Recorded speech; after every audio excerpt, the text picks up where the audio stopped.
You are listening to a Dynamicworksproductions podcast.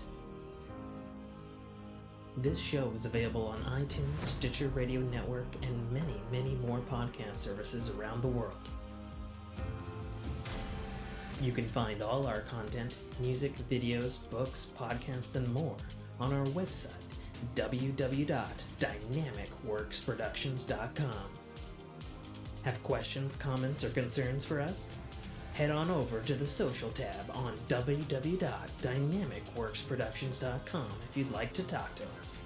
Now, on with the show.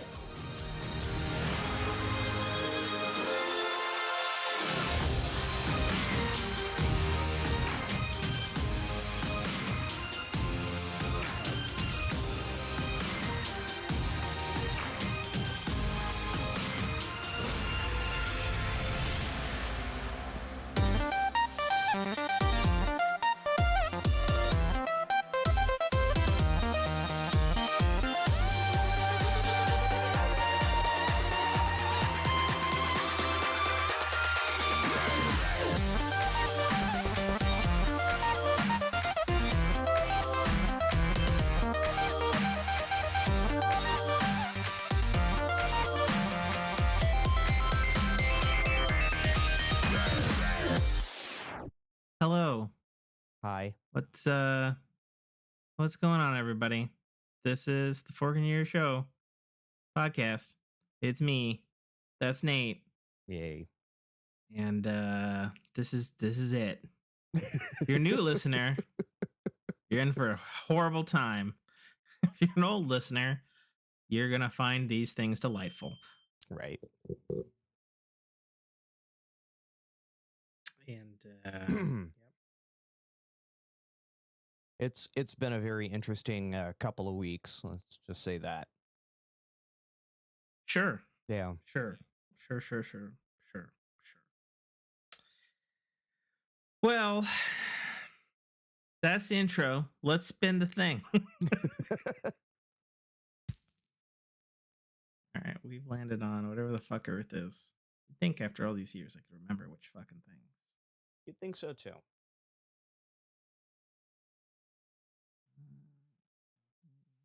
That would be Oh, it's technology. Technology. Technology. Well, listeners. God. And then I guess my co-host, who's now falling out of his chair right now. Nope. Something stuck under my wheel here. Hopefully it's not the Lego brick that holds your GPU in. Sorry, Duplo. By Lego. There we go.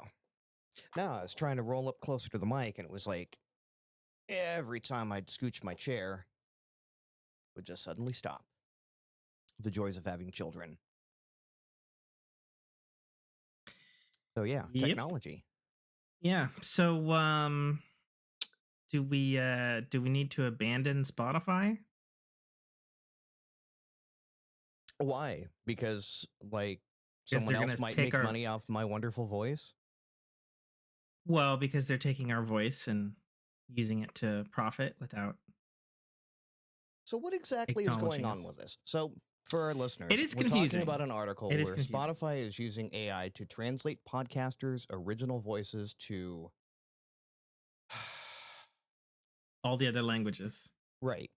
So basically, the altruistic side of it, like when you're looking at this going, we do a podcast, we are English speaking. Mhm.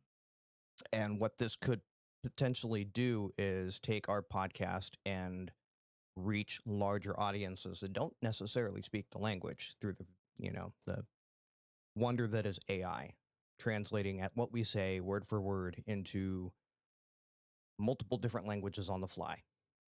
Mhm. Could even actually be used to do transcripts of our own podcast, which they've actually been actively doing already. And Spotify? But not Spotify, but there's tools for that where you can just drop your podcast in and it will do transcripts for it. There are also visual editors.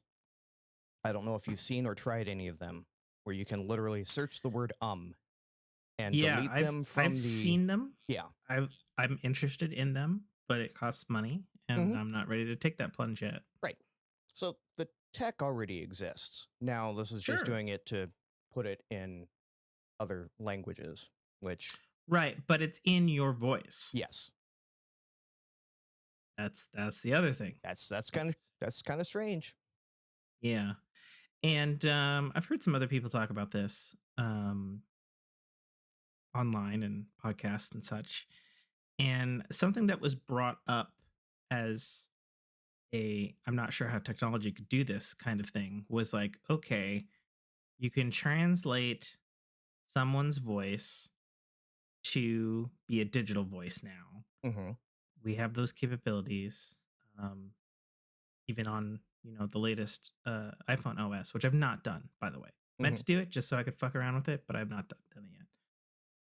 But then people pointed out online that, okay, if your AI is reading something in your voice in another language, how is the AI going to possibly interpret how you, a person, are going to say the other language's words? Like, wouldn't that be all like super weird and like It jarring? could be, but if you train it enough, you give it enough language data, then no.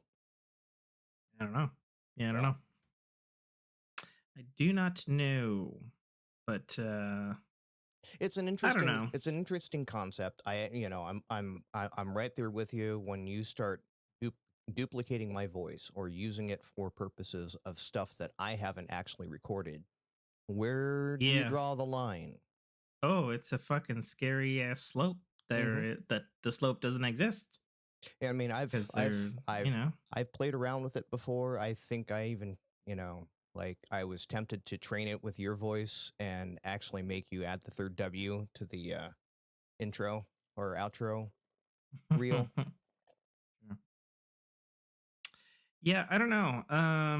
But yeah, I've heard other podcasts as a joke dupe their co-hosts, and I'm like, that's all fine and good and fun, but that was way too easy, and it's good enough now.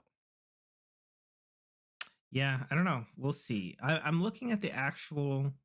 So we're not putting a foot in our mouths here. I'm looking at the actual uh, news presser for this on Spotify right now. Spotify's AI voice translation pilot means your favorite podcasters might be heard in your native language. Mm-hmm. Blah blah blah blah. Spotify's been around for 15 years. Blah blah blah blah. They were excited to pilot voice translation for podcasts, a groundbreaking feature powered by AI that translates podcasts into additional languages, all in the podcaster's voice. The Spotify developed tool leverages the latest innovations, one of which is OpenAI's newly released voice generation technology to match the original speaker's style, making for a more authentic listening experience that sounds more personal and natural than traditional dubbing. Podcast episode originally recorded in English can now be available in other languages while keeping the speaker's distinctive speech characteristics.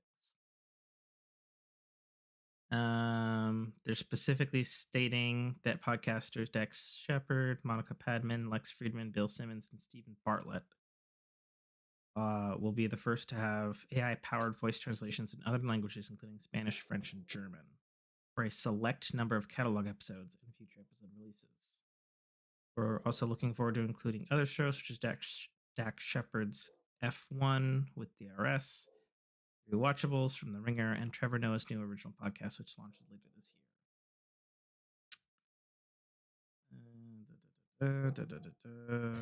AI approach.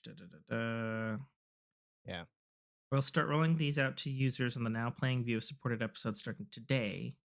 Can't wait to hear the episode right away. Head to the dedicated voice translation hub. We'll update with even more voice translated episodes over the coming weeks and months. Creator and audience feedback from the pilot will provide important insights for the future expansion, iterations, and innovations. The number of people, 100 million regularly listening to podcasts on Spotify, continue to grow. We'll continue exploring new ways to overcome barriers to storytelling. Yeah. You're running away from your mic there, by the way. Am I? Yeah.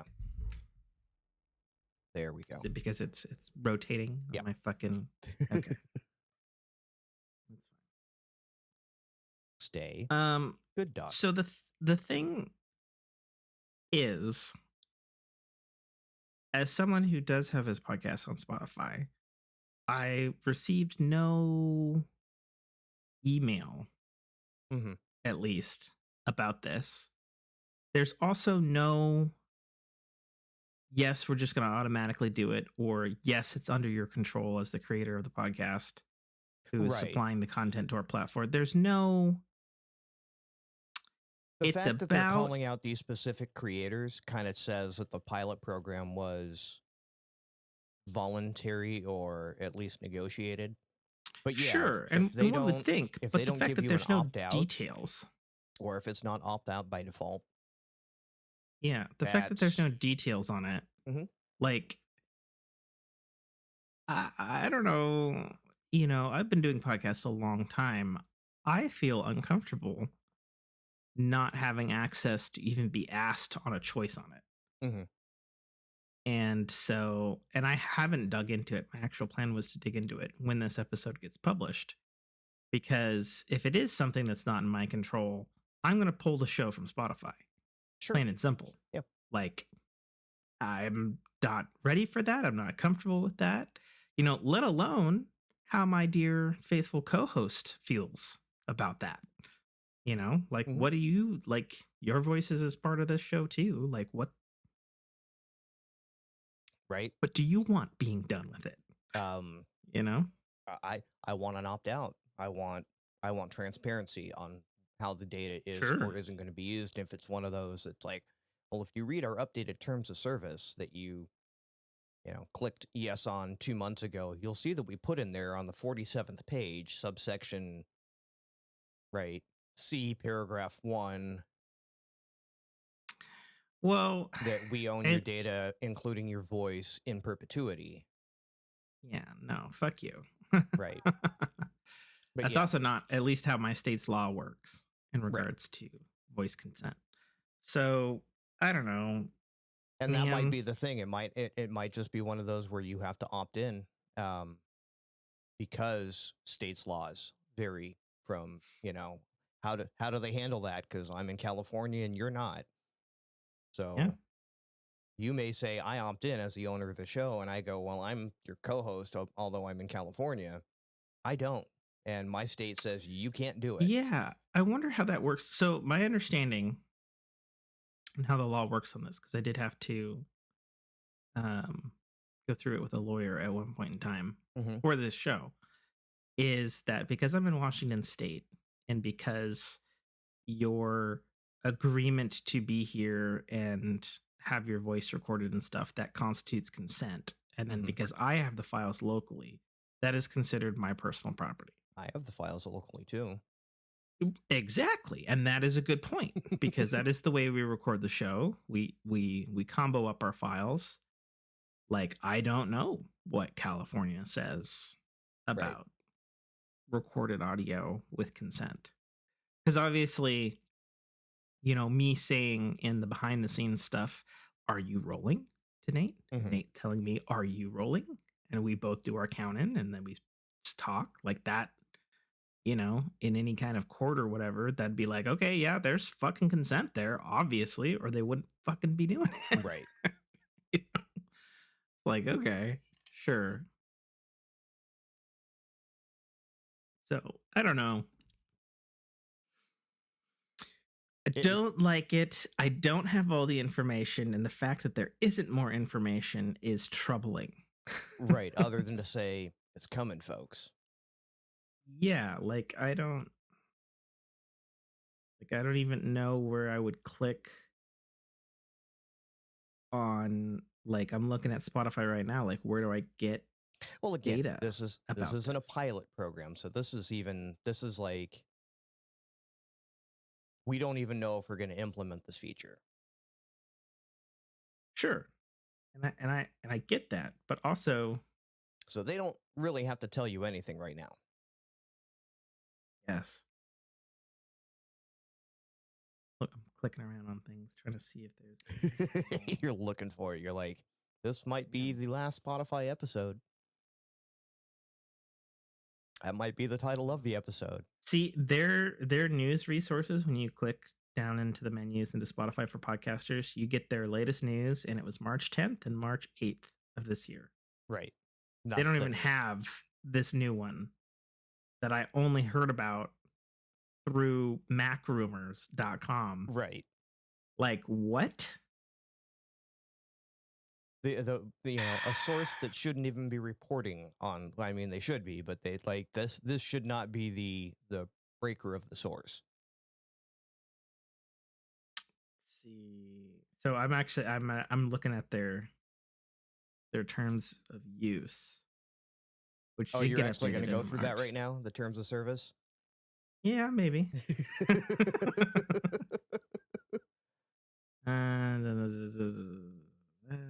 So speaking of other tech news, and since it's coming from, Mac rumors, have you heard the wonderful foibles we're having with the new iPhone Titanium series? I have. I hope that they are where they just break really freaking easily. I heard about the breaking, but in fairness, that was Jerry. Right. He breaks stuff. Well, yeah. That's a little bit of a special thing. But yes, he did crack the back glass. It shattered it quite easily. Yeah. Yeah, no, and I've heard that. I guess we'll find out because my work partner is getting a Titanium Pro Max. Right. And the other coincidence that happened with that was that the glass replacements are now a quarter or a third of what they used to be. So is it they knew it was coming, or are they actually using cheaper glass so it's cheaper to replace? Quarter. Yeah, instead of being $500 to replace, it's like $199 or $169 and $199. No. That has to do with the fact that the back glass is removable for the first time. Gotcha. Whereas prior, it was baked in, so to speak. And so if it needed replacement, it was much more complex. Yeah. You needed the whole fucking unibody. Well, good for them on that one. And my understanding is that the bottom microphone and speaker are also now replaceable. Whereas before they were part of like one soldered thing with the lightning port. But of course, it's not a lightning port now. So, I mean, I guess speaking of that, since I'm obviously not going to read this fucking Spotify thing, even though you can read it. Heated about it. Yeah, but we're doing a show. If we're not on Spotify in 2 weeks, you understand why. He read the terms of service, and we're just not there anymore. Mm-hmm. Yep. Announcement will be made on the social media. Yes. Yeah, you were forewarned in the show. But yeah, so my work partner, he's getting Titanium iPhone. We got ourselves new AirPod Pros 2.5s, as I'm calling them, because they're not quite whatever 3 will be. So I do have my first USB-C charging device, which at this particular juncture is annoying. That on my bedside, it's lightning, USB-C, lightning, and then Apple Watch MagSafe. But I mean, I will commend them for the fact that you can charge the case through either Key, MagSafe, or Apple Watch charger. That's a pretty nice thing. I haven't specifically used it, but I could see that being a useful thing in the field for when I inevitably forget a fucking USB-C cable in the world. Not too much else to say. I've been using I've had the pods for most of the work week, and I've been working in the shop and cutting so much metal. My giant Hitachi job saw. The sound suppression way better than the Generation 1s. Haven't noticed any problems at all with them. The whole like rubbing the stem for volume control is weird to me. Gen 1s didn't have that. So it's just kind of like very sensual. I mean, to do it, like you almost do kind of have to fondle it lovingly get it to do it. It works. I have a pair of in-ears that I had that I bought for trips and whatnot, and the same thing. It's you gotta rub it upward for volume, and I'm like, this is just weird. It feels weird, 100%. You know, like, I don't know, and I'm definitely not used to, because I jumped from, I had the original AirPod Pros, and I jumped to 2.5s, so everything that the 2s had, and then all the new little extra stuff that they got this year. It's a bit of a oh yeah, I can do that now. So I'm not used to the volume thing. I'm not used to the stems have like multiple presses that do all kinds of different things now. Like gestures. Whereas not necessarily gestures, but like, one click is like pick up or mute, 2 clicks is pause, 3 clicks is jump forward, 4 clicks is jump back, or something like that. I don't know. It's a lot to remember. And in the old ones, you just programmed whichever tap specific that you wanted per bud. Right. And so there's a lot more to, I have to untrain myself in some ways that I've ingrained myself in on the Gen ones. So we'll see. I'll be doing that myself. I finally had to replace my my work site loud, so I have hearing protection that I'm required to wear. So I way back, I think it's 8 years ago, got a pair of 3M Bluetooth hearing protection. Finally died. And it wasn't like the battery still lasted all day on them. Everything was beautiful. And then one day the charging port, I went to plug it in and the charging port just kept going. And I'm like, oh, and I picked them up and it rattled. And I'm like, that's how you're going to die. Okay.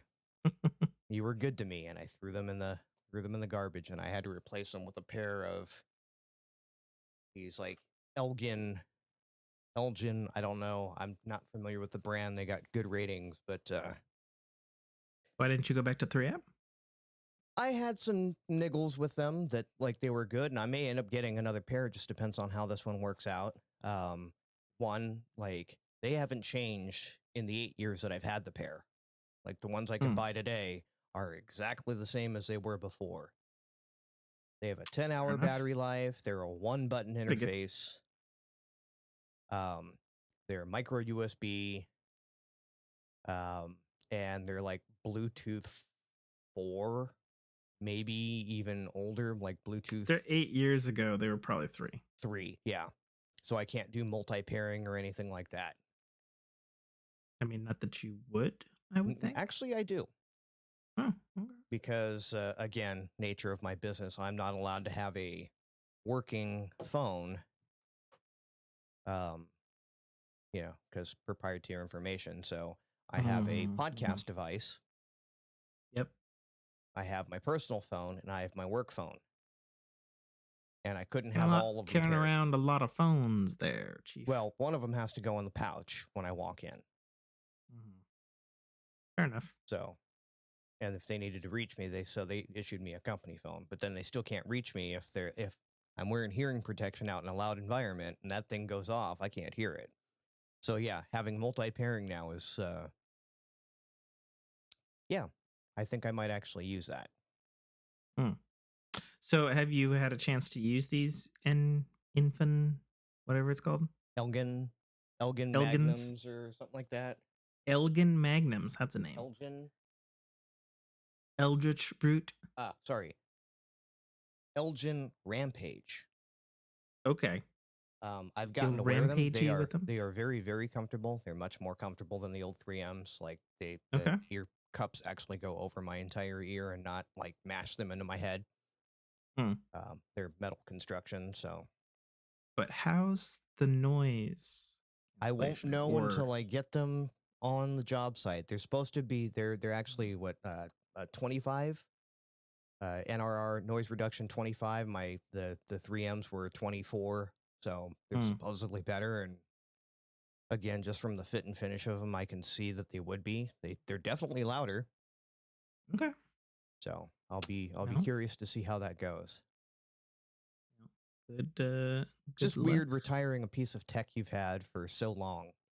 Oh, sure. That's been just, sufficient. I feel that way every time. I mean, ideally, if I had all the money in the world, yeah, I would just get a new phone every year. Mm-hmm. But I don't. I'm on a 3-year cycle. Right. It's about the same. And so, my iPhone 13 Pro, fantastic. Rock solid phone, does great for me, and I'm sure I'm going to be a little bit envious of, Brock when he's over there playing Resident Evil 4 on his fucking phone, which he's 100% going to do. Although he's a little bit hesitant because they recently just announced that it will be $60. Right. Which is that's a lot. Just astronomically high for any game ever on the App Store. I guess the defense of that, it's a full AAA title. The defense of that, though, is it is the game, right? We're not talking Mortal Kombat on the Switch. Well, but even then, it is the game. If you're willing to wait 45 seconds in between menus, fights, and selecting characters, right? I watched the Digital Foundry thing. I know. Yeah, I don't know. We'll see. For sure. But yeah, I mean, I kind of feel the same, like, when you retired your Yeti. Which she did one more task for me with Grandma. So yeah, it's just one of those, like, you knew it worked, and you just turned it on and it worked just fine, and then it's like, okay, I don't use this anymore. Yeah. Now I do a whole rigmarole just to have better audio quality with arguably a superior mic. If only Logitech would get their fucking shit together. No, they'd rather release the new ones with the RGB and all that stuff. Did yeah, you see I that? saw that. Yeah. I saw that announcement, and I was like, "What?" And I was like, "Does that mean this one's like just not going to be supported? Like, what the fuck?" Well, I'm very confused by that. Hopefully, what that means is they'll get their shit together and go, "Oh, we actually need to support these on multiple operating systems."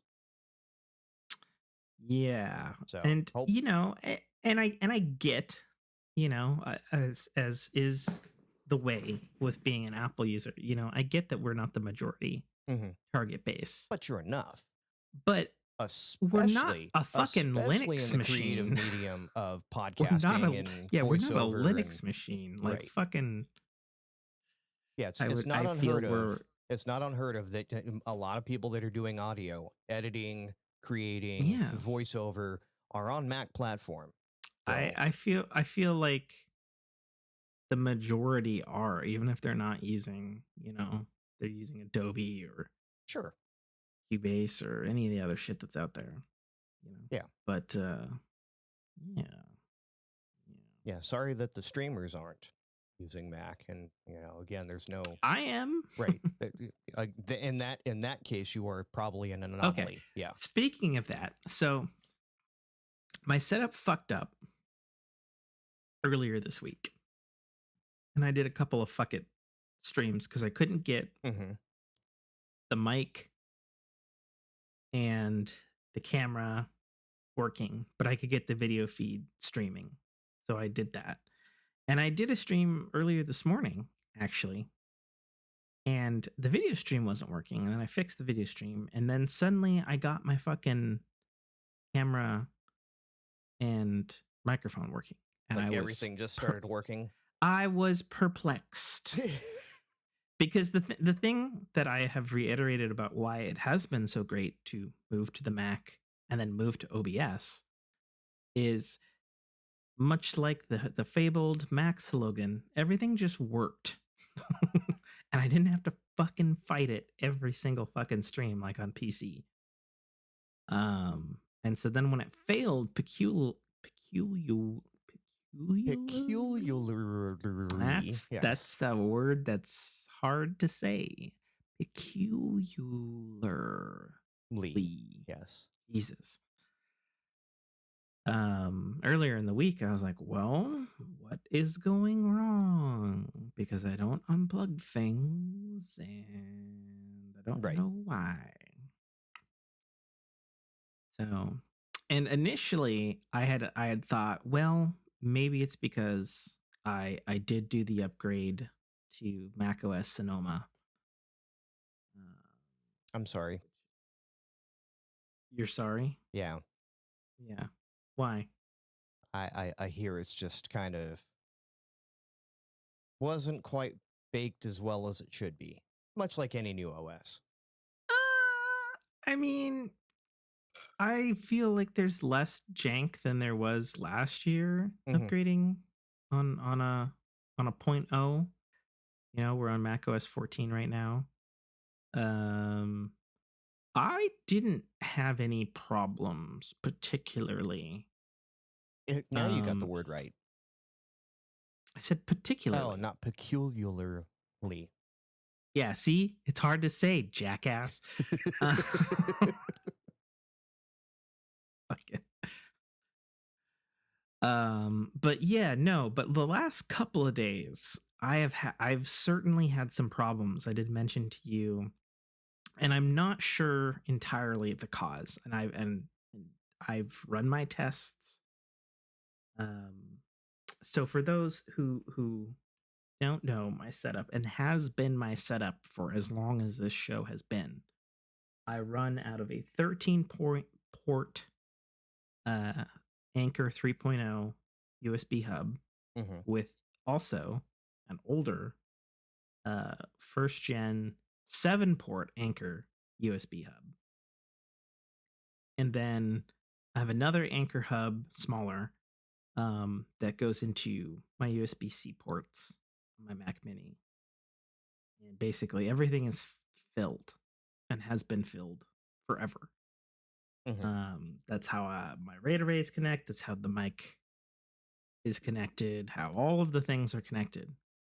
To which I will say the fact that you don't have more problems than you do Right? is a fucking miracle.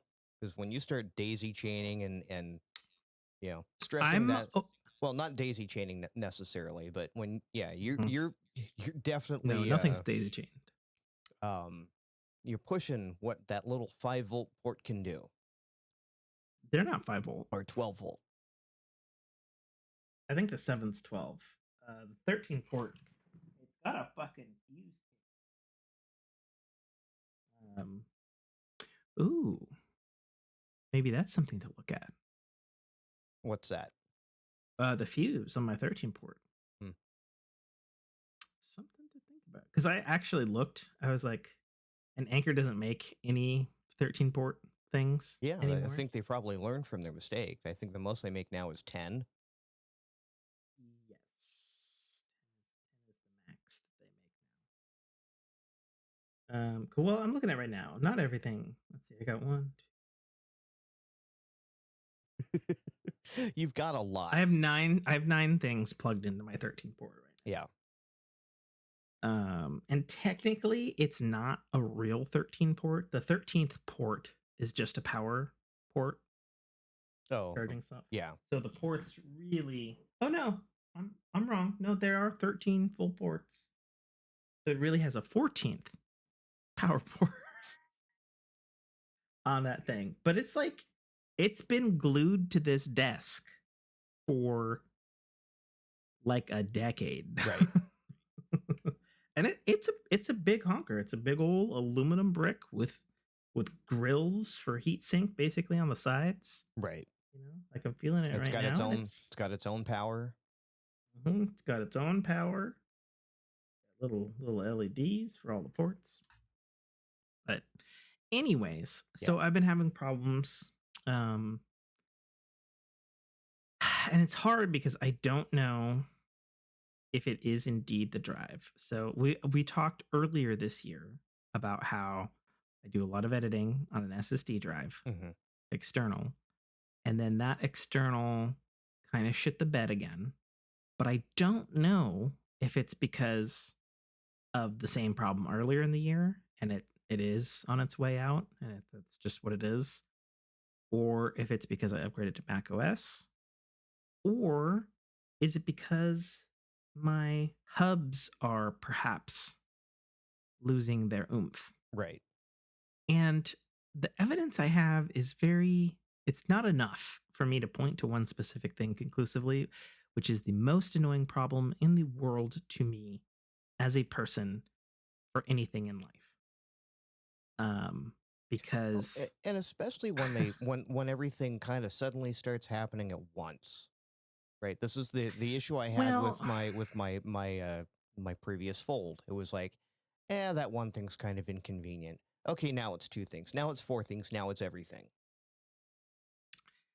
yeah. So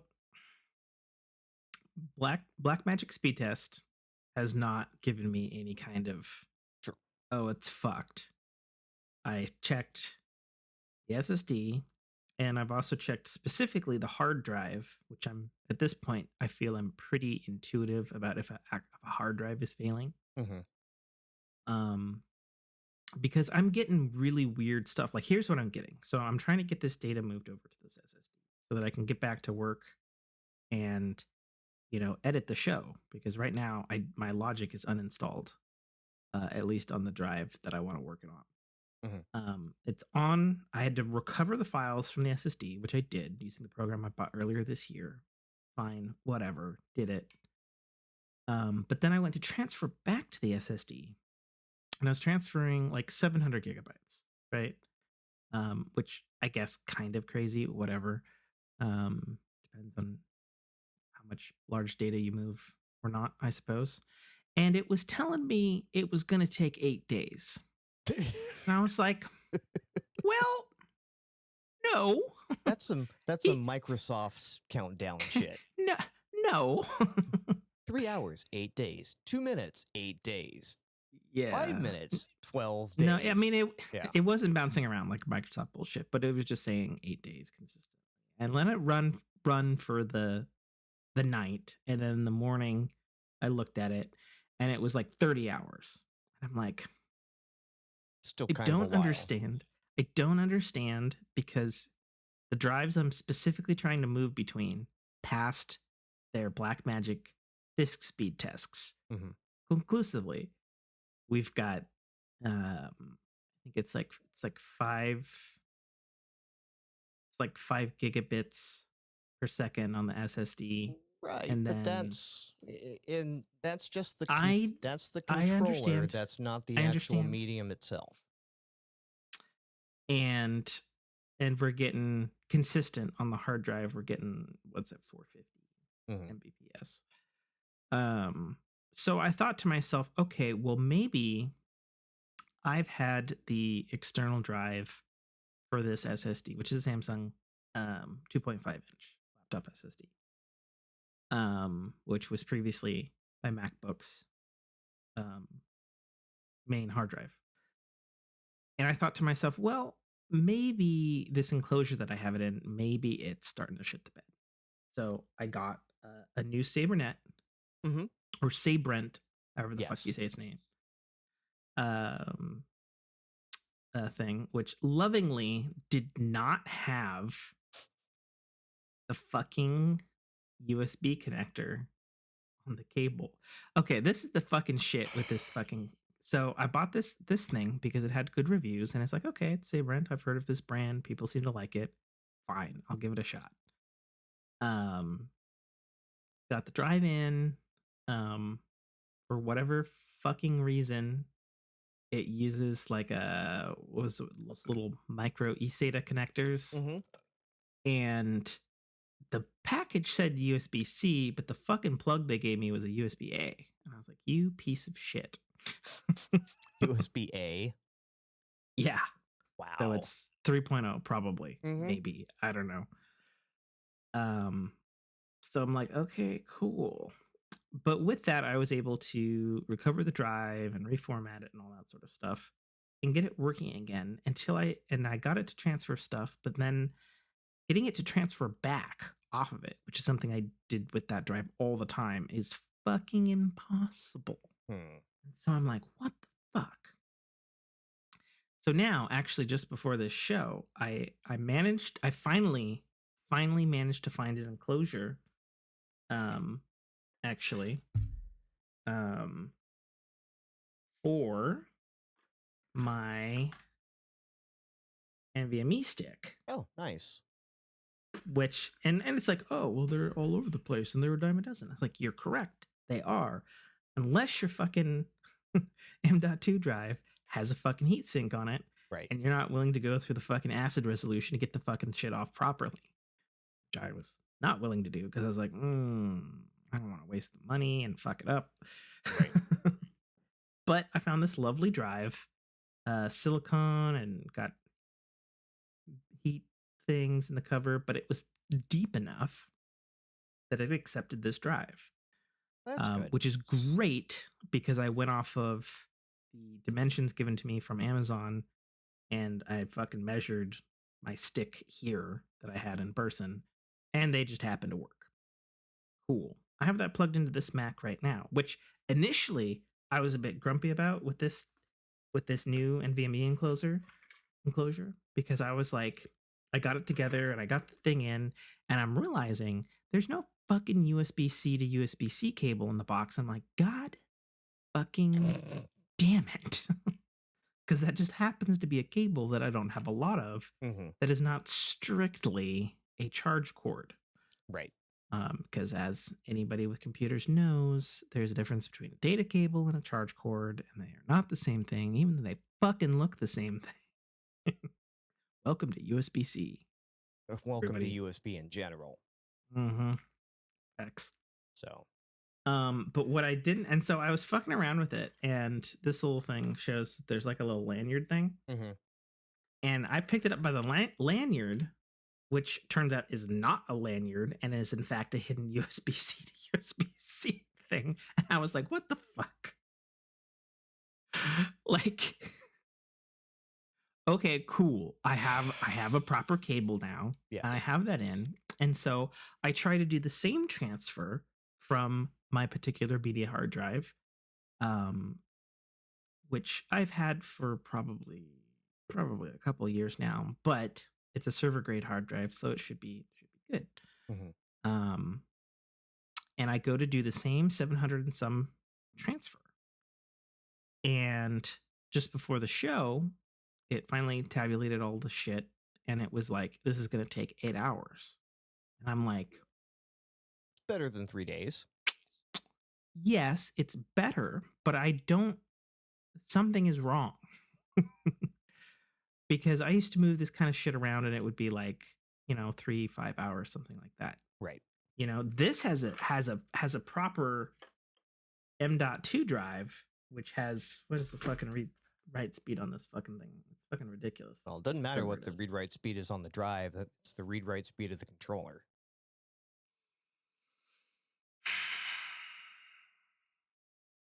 So I don't know. Yeah. I'm frustrated. Yeah, I would be too. I don't know whether this is the one time I enjoy one of having my a hard drive is full-fledged big failing. boy PC where I can just open up the side, I can plug something in, and do direct transfers on it. I don't have to use adapters or USB-C or USB anything. No, and I get that, and I'm used to living this way for a long time, obviously, but it's frustrating. I just wish whatever the thing was, could be more the evident. Bottleneck is, could just fail all the way, so it could show it to me whether I need to replace the hard drive that I'm working from, which could be, because I do use that one all the time. That's where I keep my my Apple. And the switches only have so many flips on them. Yeah.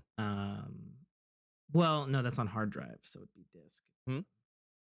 Disks only have so many scratches versus SSDs have only so many switches. Right.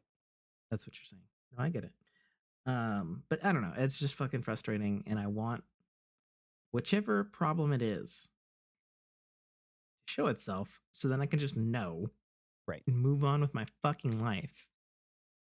And then what would really tee me off, though, is if it is the OS, and suddenly the next patch, everything is fucking fixed. that would tee me off a lot. I'm Oh, not kind of gonna like lie. my video card issues, where I don't know if the Yeah. driver updates have been what's fixing it, or if I have to replace my Duplos. Oh, speaking of fucking a driver update, I might add. So before I got all this actual hardware to try to start dicking around and solve the problem, I tried to solve the other SSD's problem, the software firmware root. And I was like, well, it's a Samsung. Maybe Samsung has some kind of fucking thing. And they do. They have a Samsung Magician app, which they do make for app or for Mac. And I installed it. And oh Lord, did I have to exercise a demon after that? Oh, Yeah. So like I looked it up and I saw some people had had some success with this, specifically with firmware with older SSDs. Because that's what I guess it's for. And I was like, okay, fair enough. I haven't fucked with the firmware in this thing since never. So that's probably a good place to start. And so I installed it, and then it was like, oh, we'd like to install a kernel extension. And I'm like, okay, well, you're going to access hard drives. Okay, I can understand that. Grant permission. Then my Mac starts freaking the fuck out, and it's like, this is an unauthorized program trying to fucking get access to your drives. Are you right. sure you want to allow? Which it is. Yeah. And I'm like, yes. And I shouldn't have done that. And then I hit yes, and then my fucking Mac restarted, and I was like, oh, that's not good. What's happening? And then I finally got it to boot, and it took a really long time to boot, and I was like, oh, that's not good. Please don't fuck with the actual internal SSD on my Mac. Please. Right. Like, That's that's not not what I the one want you to have access for. to. Yeah. Yeah. Well, and it shouldn't. It should be in the whole walled garden and why they do the different things. Anyways, finally got it to boot up, and then every 5 seconds, it wanted a password. Like, I was having a hard time. It was like flick, mouse, click on the screen, try to like navigate to the computer so I could get to the fucking thing buried in system resources to fucking throw it in the trash and delete the fucking thing. And it was a struggle. It was like, you'll never take me alive. Like, it was fucking rough. I was like, what is this fucking Windows piece of shit? What's up? 1 second. Okay. Can you not see? He's gotten up from his chair. He's moving off camera. He has muted his mic. I am in complete, utter silence as to what's occurring. He's moving back. There's a lot of dust on his black t-shirt. He's fumbling with his headphones. He looks upset. He looks mad. He looks grumpy. He's got a cord. Oh, he's plugging a cord into something. Oh, he's plugging it. Oh, it's into his headphone. His headphone cord. Okay. Hi. Hello. So apparently I have a battery that's dying on one of my window sensors on my house alarm. Oh, okay. So it decided to tell me at 10 o'clock at night. Beam, beam, beam, Do you have an intruder? No, not that I have an intruder. That the sensor is going to be losing power. Like, you need to replace the battery. I'm like, that's fine. I'll replace the battery. You don't need to tell me at 10 o'clock at night with a persistent alarm that's basic. Well, it's, you know, less annoying than a smoke detector, but it's as persistent. So I would have been sitting here for the rest of the podcast hearing burn, burn, burn, burn, burn from the other room. Burn, burn, burn, burn, yeah. I was like, I heard it, and I'm like, did I just hear that? And then fucking 2 minutes later, burn, burn, burn, burn, burn. God. 1 second. I'll be right back. Fair enough. So, technology. Yeah, technology. Ain't it great? Sometimes it's a bitch. Yeah. And can my sensors use regular batteries? No, they've got to be at these No. weird size N or something. So, What else did I post in technology? that was it. Other than the fingerprints on the iPhones, and I think we covered that. Well, no, we didn't talk about Intel launching a new chip. Their Meteor Lake chip. Is that in the tech? It is. Where's that at? It's above the fingerprints. Is it? Oh, there it is. Yeah, so I actually watched the skinny on this. Okay. Yeah. Intel finally moving to a new nanometer. We did talk about this. Not, a new one. Did Right. we? Did we talk? We did. Talk about Did we? Just briefly, yeah. It's posted on the 21st. There's no way we could have covered it in a show. Or were we talking about the Apple Silicon that's also hit the same process landmark? No, because Intel isn't even close to that process landmark. Okay. But yeah, no, we were going to commend Intel for finally joining the. Where is it?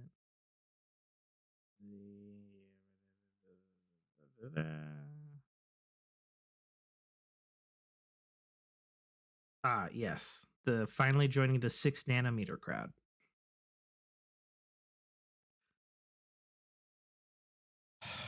And their designs are reminiscent of AMD's and Qualcomm's. Not surprising. Where they have built-in AI engines. Mm-hmm. They have a series of low-power Island E cores, as they're calling them, and high-performance cores.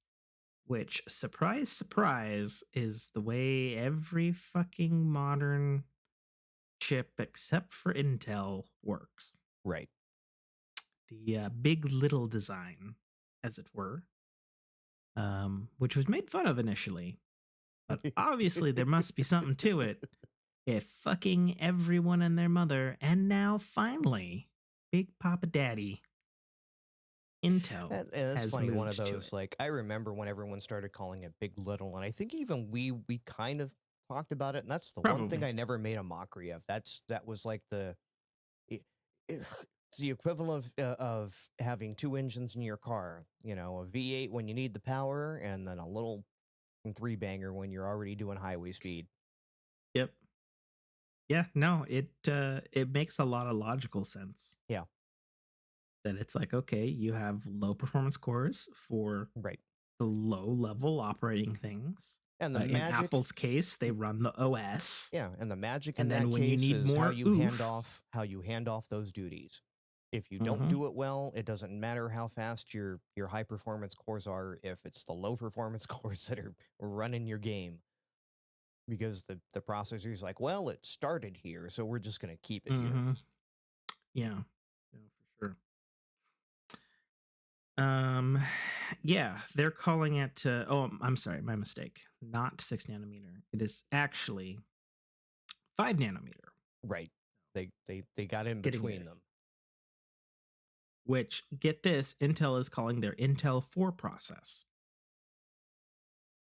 Cool. Thanks, Intel, with your naming schemes. Yeah. But yeah, no, the big deal with this is that, at least for everybody who uses Intel, beating a drum everybody's heard continuously here on this show, but the lower the nanometer, the less power it takes to run everything. Intels are historically and hilariously power hungry mothers. So it being smaller with a more efficient design is always good for you, the end user. For sure. And it also makes, when you start getting into these smaller dies and more efficient cores, that means you can actually get performance out of portable devices. So, like, people are going to see this a lot, improvements in laptops, and especially things like Microsoft Surface tablets and stuff. for sure.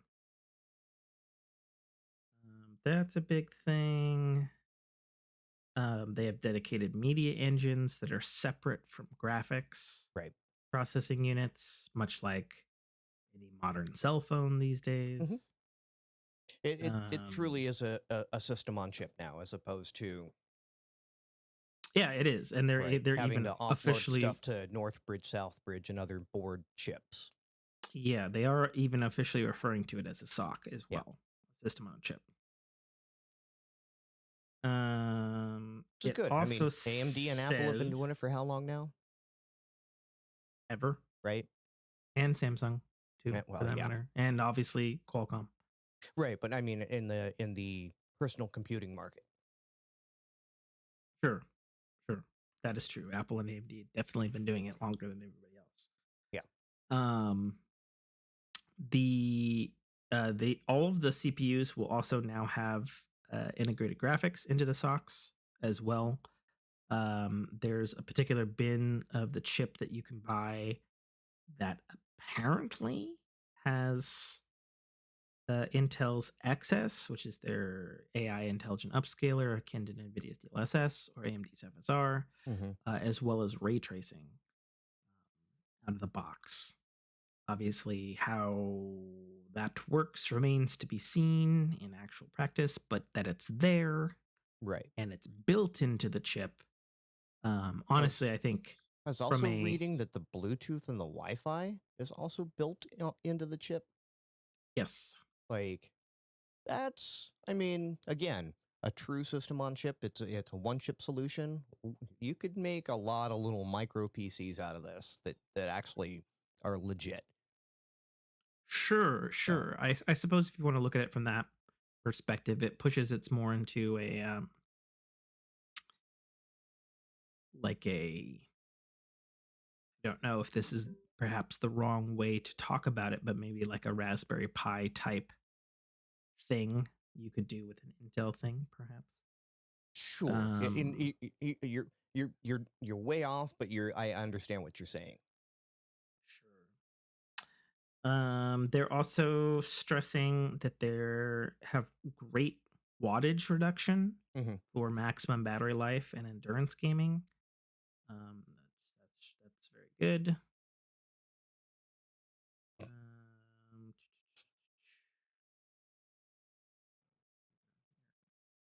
More thermal headroom, of course. The NPU, which is what they're calling their AI coprocessor, which I think people should probably not sleep on, because the fact that this is something that I guess Intel and Microsoft have worked on together, and this is something that the Windows operating system will take full advantage of, apparently. Should probably not be dissuaded or ignored. Like, that's kind of a big deal. Intel isn't trying to say that the NPU on Intel's chips are gonna help beat big generative AIs like NVIDIA, the H100 chips or anything like that, but that you'll be able to do smaller local stuff right on your Windows stuff. And again, built in. Yes, that's the other thing. Built in. It's there. Yeah. It is ready to roll. Yeah, you're not buying an add-in card. Yes. So much like everybody else who's been making chips forever, they're basically just going the binning route. They have a really high-end one, and if you want a lower end, they chop out some of that wafer. Or they use the ones that didn't pass the high-end yield bin, which has led to some interesting things. I've gotten some stuff out of bins where it didn't pass, but it worked just fine. Sure. Yeah, absolutely. But yeah, no, we do a lot of shitting on Intel, and we've obviously at some point we've all lived some of our computer lives on Intel. I'm currently on Intel still, so yes. But until my x86 goes away, you bastard. Well, I mean, the fact that Intel's moved their whole design architecture Stop it to the fact that they're not even fabbing this chip, I might add. TSMC is fabbing this chip, and For it's like, now. Yeah. sure looks a lot like your other chips, TSMC. Yeah, it is true. For now, they're trying to expand that into the US, Yeah. but their plant's not ready. Correct. It's currently doing Um, other stuff. Yeah, it's doing old, Mhm. boring shit. But yeah, no, it's interesting. I think it's once again another smart move for Intel, and also I think this time last year I was probably saying like Intel's fucking dead, and to their credit, they have eaten their shoes and words and have spun the whole fucking ass company around. Right. Because I'm sure, much like we were saying, if they didn't, Right. who the fuck and wants again, their product? not their first rodeo, and not the first time they've come back from the dead like a zombie and taken back the market. Now, I will not say they will take back the market, but they're gonna be relevant again. Yeah, I don't think that they're going away as quickly as I think they're gonna hit a very niche market, and I think what you said, a few minutes ago is exactly the market they're going for. Is like the Microsoft Surfaces. Right. That is a market that really nobody else, like, yeah, you have your iPads and you have your, Well, and I think the fact that Microsoft is developing their own chips with Qualcomm, like, and they are ARM, and that must have been some kind of wake up call for them. Right. Because Microsoft, sure as shit, is not looking at it from we want this for our Surfaces and our lower end devices. Like, that is, I can guarantee you that is not what Microsoft is looking at. Well, it's not even so much the lower for. end devices. You can actually do now premium devices at a price that is not stupid. Right. Right.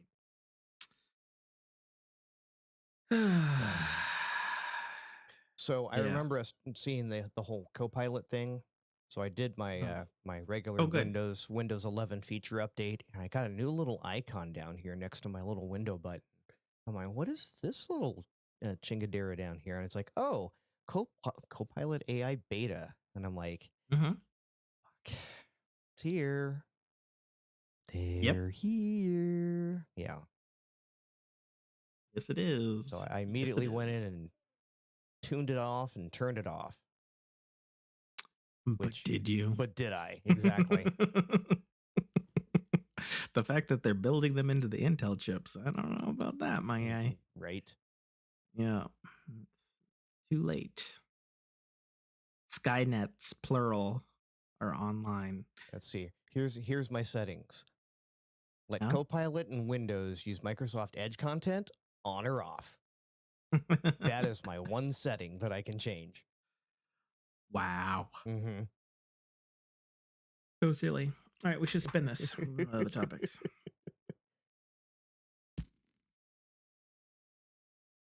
Fire, life stories. No, that sounds about right. Life is fire. There's a story to it. This is fine. Yes. Yeah, that has basically been my modus operandi for many, many, many, many weeks now. Is I am the little dog with the little coffee cup in the burning house saying this is fine.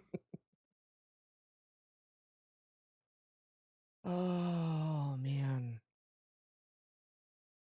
That's all I got. I got nothing good to say about life. Yeah, and I don't think we really want to dive too deep into it because it gets into Yeah, and can't really either.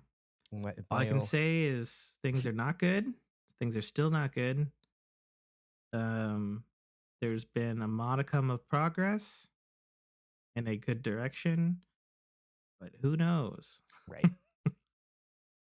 I'll just continue drinking my coffee as the house burns down around. My night shift got pushed back another 2 weeks. This is for fuck's sake, right. That's the only reason I mention it, because at this point, watching you pound your head against the mic means you feel what I feel, and you're not even subjected to it. Like, Dude. It doesn't affect your life at all, and you're as frustrated as I am about it. I'm sorry, man. I'm sorry. Wow.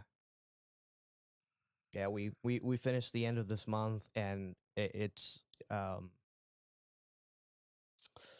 yeah. Again, this is fine. We've got all the executives in the boardroom. Basically, the whole place is on fire, and they're just sitting there with their coffee, going, "That happened." Mm. So, again, Yeah, stuff I no. can't really go into on the show because it's proprietary information. But yeah, I would more than happily talk to you about this off air because it's just, Yeah, no, oh things are just God. burning. And then as I take my like third sip from probably an empty cup because I've been in the burning building for so long, I'm thinking to myself, oh, so this is where suicide becomes appealing. Okay. Oh, I don't like hearing those words, but yeah. The No, I'm too only, stubborn. I'm too stubborn to do that. But yeah, the only real nice thing that's obviously to our listeners, yeah, if you're not really paying attention because our schedule gets screwed up every now and then, we're a week offset, oh yeah, that's a thing. so there's a It's Nate's reason for fault. that, and it actually kind of worked out weirdly perfectly. Yeah. Um, Yeah, dude. I ended up going to Pennsylvania last Oh weekend. yeah. How was that? What'd you do that for? You probably told me, but I forgot. One of my buddies online, one of my gamer buddies, was getting married, Mhm. and we've been friends now for pushing 5 years. Mm, only a So fiver, huh? Okay. yeah, another fiver, Fair enough. and it was just one of those, like, I've been with him for the good, for the bad, and yeah, like, he's built himself back up, and Good. um, he wanted me to be at his wedding because I was there for him during the dark times, and For sure. always That's cool kind of put stuff. my foot in his butt and got him back in the right direction. So it was Nice. a beautiful time. Pennsylvania is a beautiful part of the country. It rained the entire freaking time because Yeah, tropical I've heard it's storm very Ophelia. rainy over there. Yeah. Yeah, tropical storm Ophelia came through, and thankfully it didn't affect any of my travel. Oh yeah, that's also Like, good. my flight back was delayed by almost an hour, not because of weather, um, more because of whether or not one of my stewardesses decided that she wanted to come into work that day, Mm. and she didn't. Okay. So our plane Did you go got on your own? delayed. Then, huh? Did you go on your own? Yes. Oh, Yeah, it fair. was not a family trip, Oh, fair enough. which is also kind of Is nice. that obviously we've talked about it ourselves, but is that do you have like so if that was that your first IRL meeting of this Actually, person? no. Well, first Oh no. IRL for this Okay. person, yes. Okay. Yeah, not my first IRL gaming group, not my first IRL, or not my first gaming group wedding I've been to either. Okay. It's- Nate, the what? gaming group wedding man. Yeah. Okay. Fair enough. Oh, one good note I actually could talk about on life is that the plotting has begun for the annual haunted house crawl. Oh, nice. Yeah. So the goal is to hit way more houses than last year. Also do it earlier. Mm-hmm. And I think it's hilarious. I talk about them every year on the show and regale you usually with an interesting tale. And That's It's funny. I had to run out and grab my daughter a fruit punch from a very specific restaurant. okay. We got dinner from there tonight, and my wife forgot to get her a drink, and she's like, "I want Okay. my fruit punch," and I'm like, "Can I just run to 7-Eleven and get fruit punch?" She goes, "No, it has to be from said restaurant." Damn. So, but yeah, funny with that. But yeah, I'm driving to and from the place, and I'm like, houses have their Halloween decorations up already. I'm like, Mm. oh wait, it is October as of midnight tonight. Yeah, that's true. Just a couple hours. Yeah. It will be October. Oh, it's upon us. It is, and I'm a bit sad because it has been decided that this household will not be participating in anything. You're screaming fuck again, though silently. I'm going to guess that the thing is beeping. So he's moving away, or it's a daughter. He's leaned over. He's still connected. Tell. Fucking cat. Oh, it's a cat. God damn it. Well, then I care even less. Yeah. Yeah, it's been decided we're not doing any festivities. The only thing I am doing for Halloween is the haunted house crawl. Gotcha. No, not decorating the house or anything like that. Nope, not doing trick or treat, not doing nothing. Okay. The most I will do is probably play some horror video games, and that's about it. That'll be what it'll be. A little bit sad because October and Halloween is some of my favorite times of the year, month, and all of that jazz. So it goes. But yeah, no, the plotting has begun for the haunted house crawl as you get crawled on and clawed by the cat on the camera. This is what they do. This is why they're Satan's little helpers. But yeah, no, I had to pull my friend Jay back because he was like, yeah, we need to hit all the ones on this list. And I start looking up because I know that he didn't actually research the list. Right. Like he just sends me this list. I'm like, okay. And I start Googling them. And I was like, this one's in Ferndale. And he's like, yeah. And I was like, that's 5 miles south of the Canadian border. And he's like, so not that one. And I'm like, yeah, yes, that's that a one. ways away there, bud. You know, and then like another one was in Spokane, and I was like, I don't think we need to do Spokane. If I wanted to be scared in Spokane, I'll call up my cousins. You know, like I don't need a haunted house for that. Right. It's too close to Deliverance already. Yeah. No, for sure. Yeah. So yeah, no, the roster looks good. We don't have a firm date yet. Yeah, we'll see what happens. You know, maybe by the time we do the next show, maybe it will have occurred. Okay. And I'll have a wonderful story. But what I will say though, I am enjoying we decided to bring another friend along with us because my wife is not attending this year due to night shift. Mm-hmm. And so one of my old friends, Mariah, is hypothetically going to go with us on this haunted house crawl, which is good because she's in the Seattle area, and that'll make probably coordinating and wherever we're meeting probably a little easier. But it's funny because I was bringing this up to her casually, and she's like, "I fucking love all this stuff. How come?" She's like, "How long have you been doing this?" And I was like, I don't know, like a long time now at this point. And so then I just proceed to text her all of the images of from all the past years. Yeah. Yeah, and it's not a lot. Like there's like less than 10 images per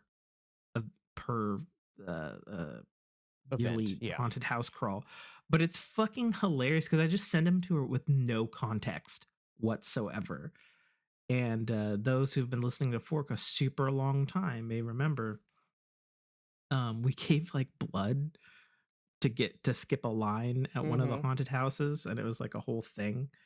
And so she gets this picture, and I just get this string of text back that she's like, "Holy fuck, Tim, are you in the hospital during this?"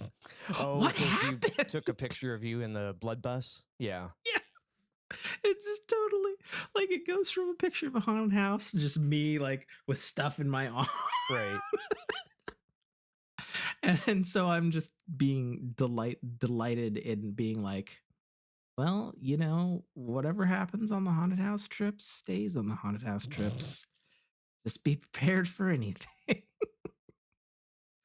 And then I was like, and she's like, but what do you mean? Why were you in the hospital? looked like you were in the hospital. Why was there being blood?" And I was like, "Well, that was They were taking it out, not that putting it that in. that was the year that they stopped using gasoline in the chainsaws, and they had to switch to batteries after that." And so I'm delighting in fucking with her. So yeah. But no, I like I sent that picture and I didn't even think about it. And I went, "Oh yeah, I guess that would look really weird out of context." Right. So yeah, we'll see. We'll see. All right, let's spin this ring. Got 2 left. Air. Video Games. Well, Nate, what you been playing? Well, I'm not going to tell you because you're going to get mad at me about being better at mobile games than you, apparently. Okay, listen. I've been doing a lot of work. Hang on. I've been doing a lot of work lately. Okay. On Exo Miner to catch up. I'm assuming you're more than rank 16. More than rank what? 16?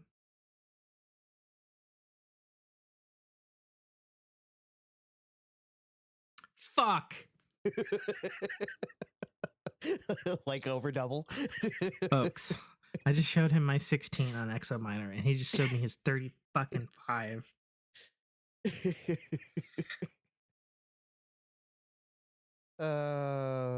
Sorry, dude. Have you moved planets yet? Yes. So do you lose everything when you move planets or what happens? Is that like a little bit of a reboot thing? It's a or reboot, how does that work? but you keep all of your skills and You keep your personnel? you keep your personnel. You keep all your build bonuses and everything that you've done before. But you forfeit all your cash and keep your science points, all that stuff. So is it worth it? I don't know. Like at this point, it almost seems like it's just repetitive. It's just getting done faster. Yeah, it's probably just an exponential thing, and the game goes infinitely from there. Mm-hmm. Maybe. Like it didn't change.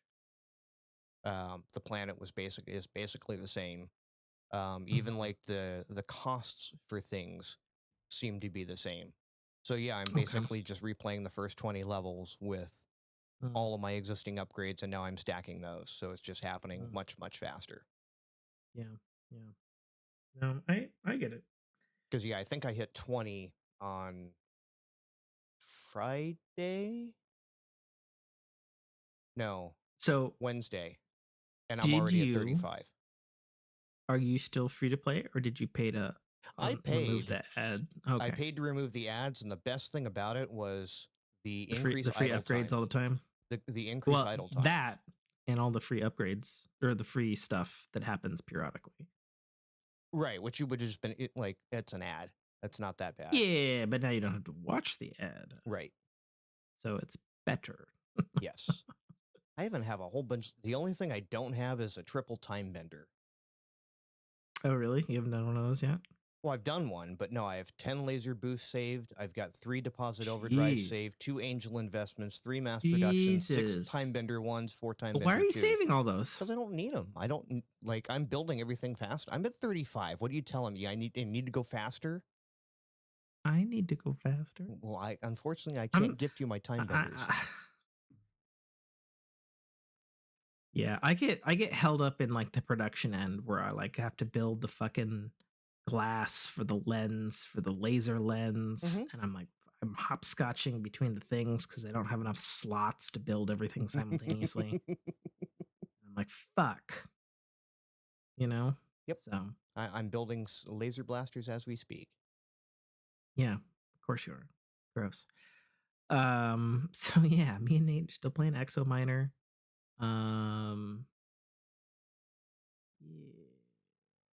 Still playing my coffee golf. Finished this month with all golds. I almost booted it up yesterday. And then I didn't. And then you didn't. I'll get back to it, I promise. Yeah. So I'm still playing Honkai Star Rail. It's still great. I'm a little bit in a stuck spot where I need to level up my guys, but I don't have things to do it. a little bit of a stuck grindy phase. Mm-hmm. I ventured on to the PlayStation Store because Honkai Star Rail is hitting PlayStation 5 on October 10th. Mm-hmm. And I pointed out to everybody and their mother, including on Twitter, that Sony is fucking cracked. Yeah. So Honkai Star Rail is a free-to-play game. Right? You don't pay Uh-huh. any money. You download it. Mhm. You want to download it on PlayStation, it is $10. Right. Even when the description says, enjoy this new Yes. free-to-play game. Yes, even when the description says it's free to fucking play. It's so bad that Sony hasn't corrected it, even though it's in their fucking state of plays that the fucking game is coming. You know, ooh, look at this fucking shiny game. That Hoyo Verse, who makes the game, had to issue a statement on their account that was stating that that's just the pre-order bonus and things were mistyped. And I'm like, my ass, they're mistyped. Fucking Sony. Yeah. You know what I don't have on here is the Xbox leak. We talked about that on the show. The Xbox leak or the PlayStation leak? The I mean, Xbox, the roadmap leak? Yeah, the roadmap leak. I just swore I put stuff down here. Did I not? I don't. You did. Yeah, it's further up. We talked about it last. We did? Yeah, it's 9/19. That you posted Fucking old goddamn man. Did we talk about that the last episode, Sonny? With the trash can Xbox? Yeah, even though it looks kind of ovally. Mm-hmm. Oval. It's an Ovaltine box. Yeah, I think that you dropped that the night that we did the Okay. cast, so I'm pretty sure we talked about it then. Okay. I feel like. But yeah, speaking of other leaks, apparently PlayStation is getting ransomwared. Classic.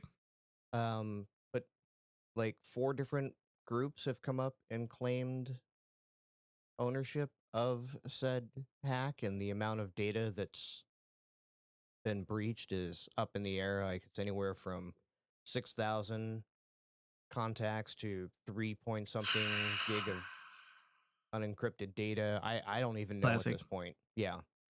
I don't know. Sony gets hacked. It just happens. Right. They fucking suck at it. They are terrible. You wonder if that has any reason why Jim Ryan stepped down or no? No, he was there for the last fucking 3 hacks. It said, one more and you're out of here. Doubt it.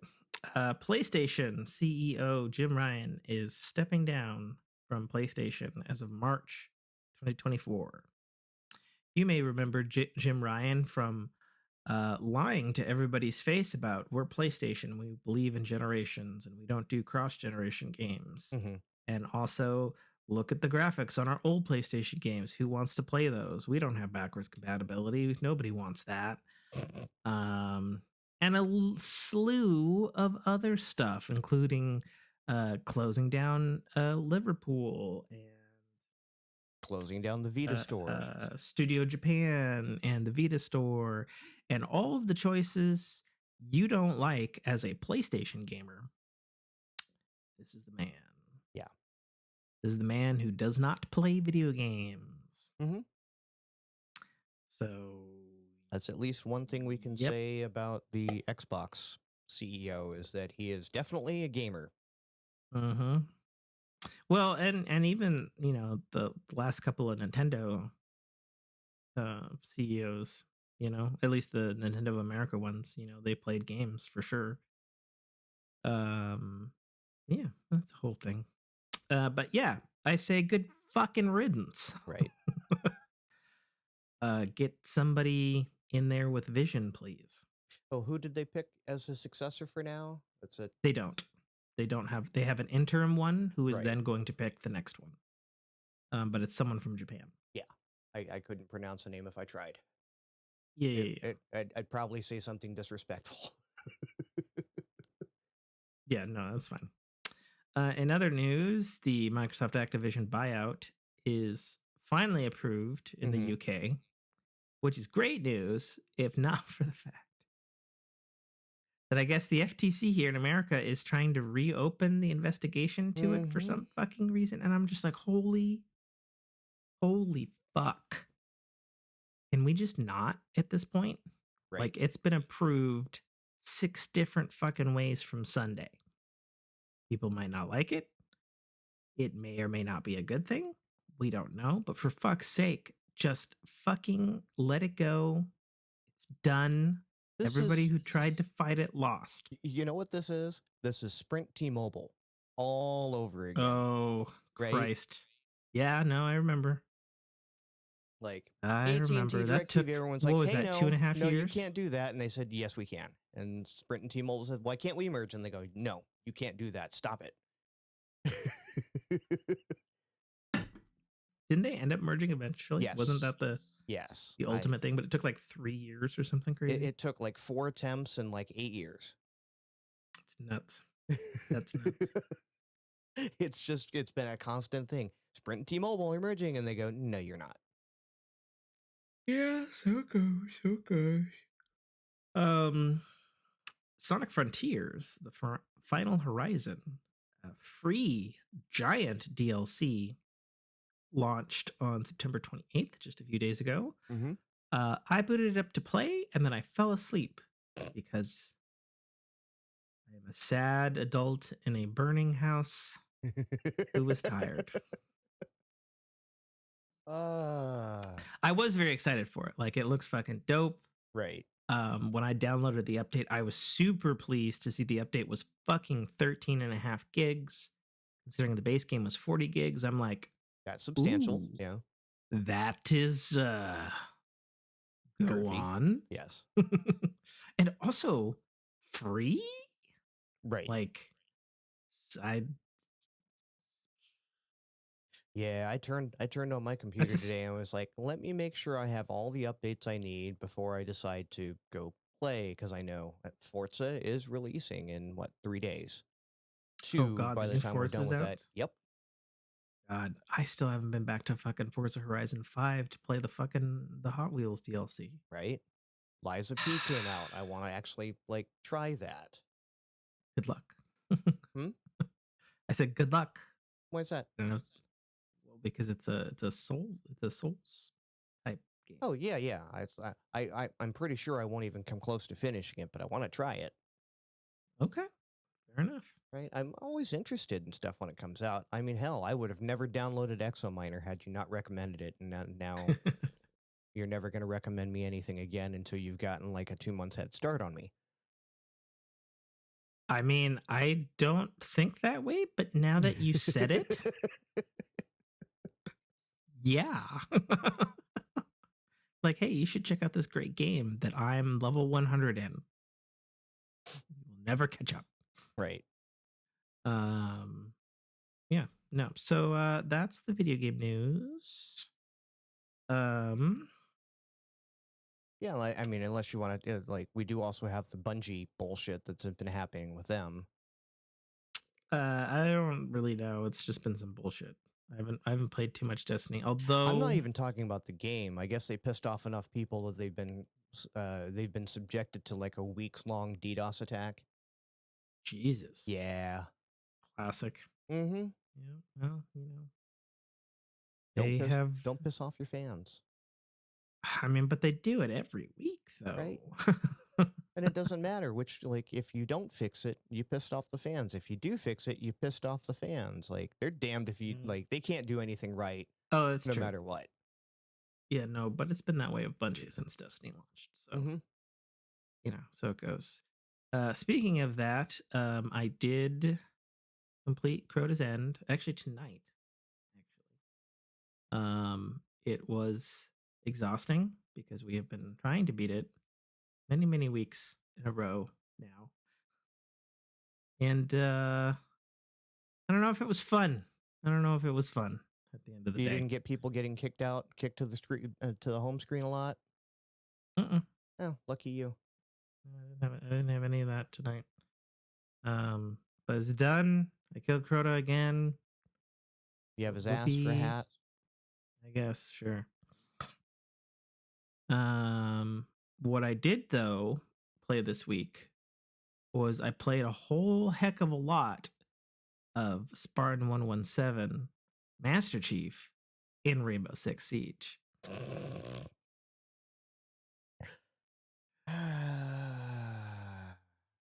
Okay. What? I did. Is he at least like, is he size correct with the rest of your squad? Yeah. So he towers above them. He's a 7+ no, foot is he fictionally accurate? No, dumb. but he's a larger character. Yes. Yeah, put him in the game and make him tower over the other operators, because he would.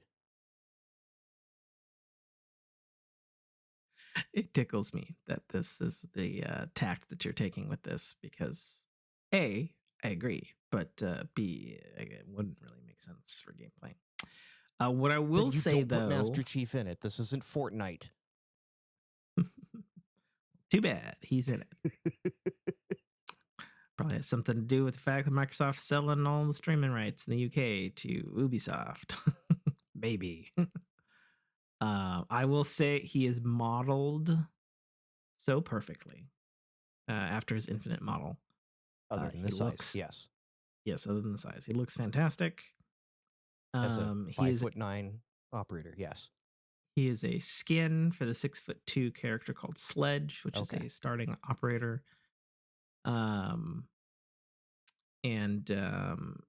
Sledge's ability is he has a large sledgehammer that he can use to break through a wall. The sledgehammer has a lovingly brute hammer skin on it, and then his assault rifle has a BR type skin over it. But aside from that, like no vocal lines or anything like that. It's still Sledge grunting and hurting and that sort of stuff. But I fucking feel cooler playing him. Okay, that's fine.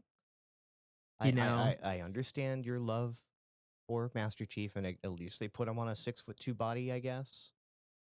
Yeah, I will say his winning. So the way it works in Siege is if you get a top of the leaderboard on the winning team, if your character has unlocked it, there'll be like a special winning animation, and his winning animation is fucking sick. Like, it is so fucking cool. So number 1 has the Halo anthem blaring. Number 2, he like swings in with his grappling hook, and then like somebody throws like a plasma grenade at him, which he then bats back with the fucking the brute hammer, the brute hammer Sledge thing, and then something explodes off screen, and then a chunk of a ghost comes sliding, and he puts it on his foot and just stops it, and looks fucking cool. God damn it! It's the little things. Sure. I mean, the biggest thing though, the rest of the Siege community is angry about is that the skin, which is a pack, so you get all these things in one pack, it is $20. Sure. Yes, I did spend $20 on it, and that's a fucking lot for a Siege skin. But I look at it 2 ways. A, I play Siege a lot. Sure. With my boys, it's a go-to game that everybody has and everybody enjoys. I still enjoy. And then, it's Halo. And cool. And it pleased me. And god damn it. So yeah, so I did that. And it's thing. Do we have any other game stuff? I don't believe so. Okay. Oh, still playing Pikmin 4. Trying to beat it this morning. Holy fuck. The game just keeps on giving. Beat the final 2 areas, only to discover there was a final boss, which I haven't done yet, and then I was playing. Um, they had this whole other campaign, which was really surprising to me, where you play as actually the main character from the previous Pikmin games, who's the whole reason why you're doing Pikmin 4 to begin with, is because you're a different team and you went to go rescue this dude, this main character from the other game. That's the impetus for the whole game.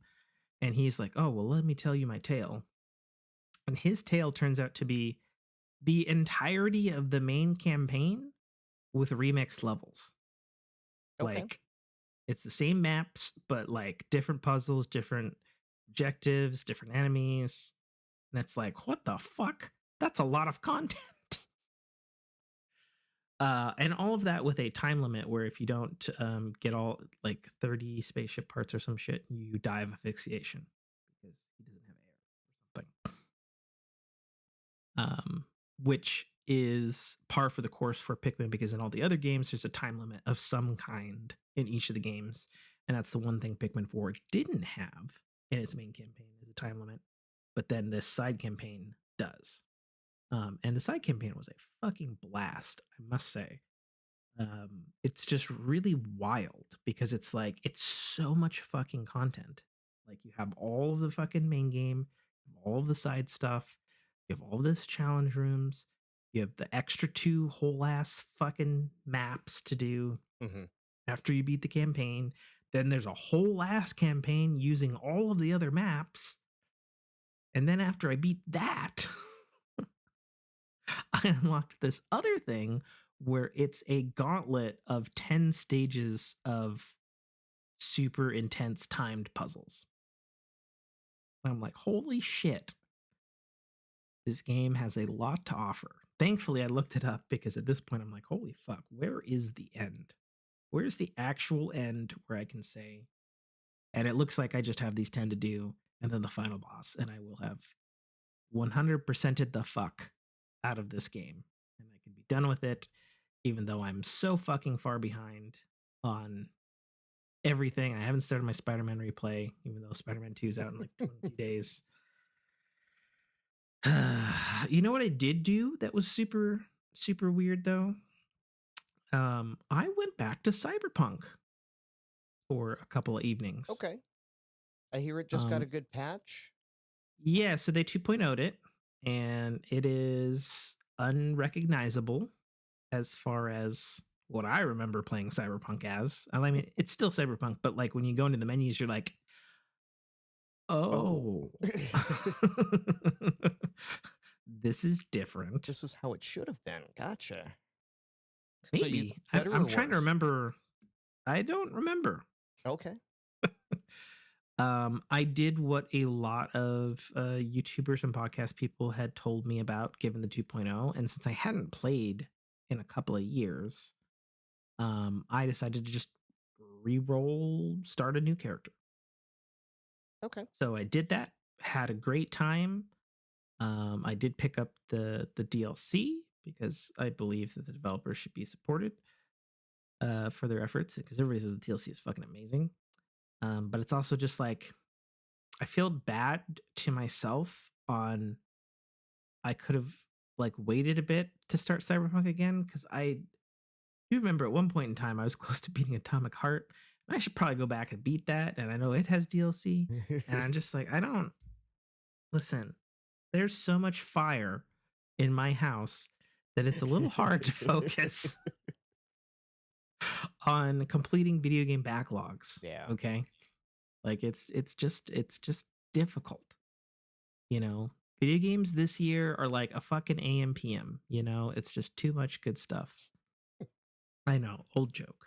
It's Chungus. fucking old. I can fucking say it. Just pop a surge. What you been watching, Tim? Well, I'm current on Ahsoka. I am, and you warned me this was coming, and I'm sure you know exactly what the hell is going on. I am so out in left field with Ahsoka, and I'm still enjoying it, but I'm just like, I'm watching episodes now going, Tim would laugh at the look on my face right now because I'm so confused. Mm-hmm. Told you. Yeah, I know. Yeah. I don't. So you're current? I am current. Yeah. Okay. Are there questions you wish to ask? Tons, and I don't even know how to phrase them. I don't know where to begin on the questions. Okay, spoilers for Ahsoka's, folks. But ask you. Okay, let's do this, Nate. You may ask 5 questions. Go. He's growling at me like he's thinking. Again, just trying to put no. The fuck is up with Balin? Good question. Don't know. Oh, okay. So he's supposed to be confusing. He's new to the series. Okay, good. And my understanding from a lot of scuttlebutt online is that he's supposed to be set up for bigger things. What about his But apprentice? the actor died, so I don't know. Yeah. Apprentice also new. Okay. If I count those, hmm? I'm gonna count that as one. Yeah, that's fine. I just had to follow up as like there's no tie with those two back to the I want to say what Rebels or Clone Wars or both. Correct. What I will say though, because I did get into an argument, 3 choices there. I mean, yeah, they don't exist in those. Okay. They are a new character for the Ahsoka series. With given that it's Star Wars, conceivably has some past history we're unaware of as viewers. What I will say though, because I got into an argument with our partner Brock about it, and I lost the argument. Apparently, their lightsabers are not red. They are a very reddish orange fucking color, which doesn't indicate that they're full Sith or whatever the fuck. Whatever. All right, question number 4. Go. Question number. Oh, I have 4 to go, right? Yes. Is Ezra as bad of a character as he is in Ahsoka? Because he's horrible. How dare you, sir? He's the main character in Rebels. Yeah. And that's what you meant to say, right? Yes. Is he as bad a character in Ahsoka? You meant to say Rebels, right? Yes. Yeah. No, because he's the main fucking character in Star Wars Rebels. He's horrible in this.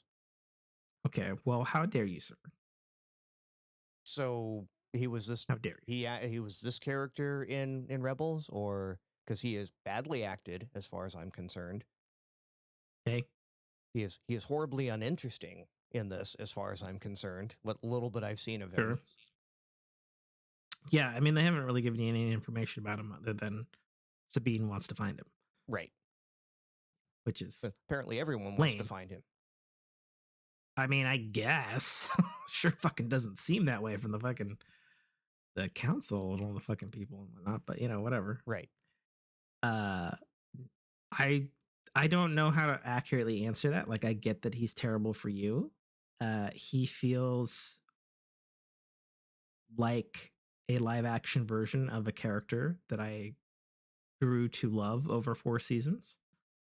But yeah, it is a little sucky for viewers like you that have absolutely no fucking context whatsoever.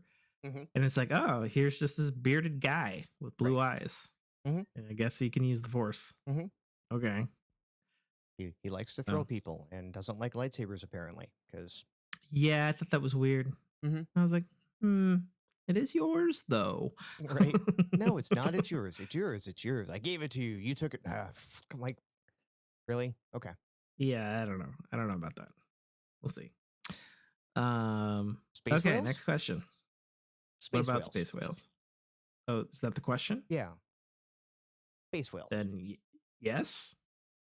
Those have been a thing. Okay.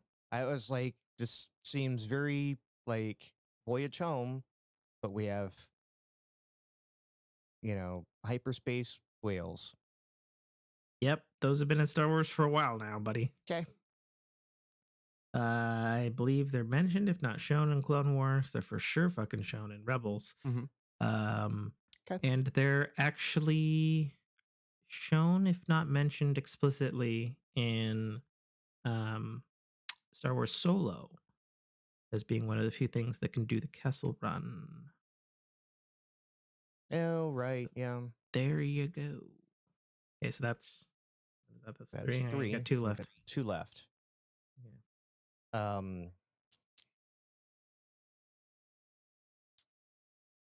Well, I guess with the Balin and Apprentice being throwaway characters, that kind of like that Thrawn is just like whatever. They're making time. They're giving us time to move. Then that kind of explains that if they're technically throwaway, non-historical, non-canon characters. So Okay. Is there a question in there? well, there would have been had you said that they were significant in Rebels or Clone Wars, but since you said they're Right, not, which they're then not. there's no question there because it's like okay, they're gonna if they want to throw away the character, they can throw away the character. Yeah. So, I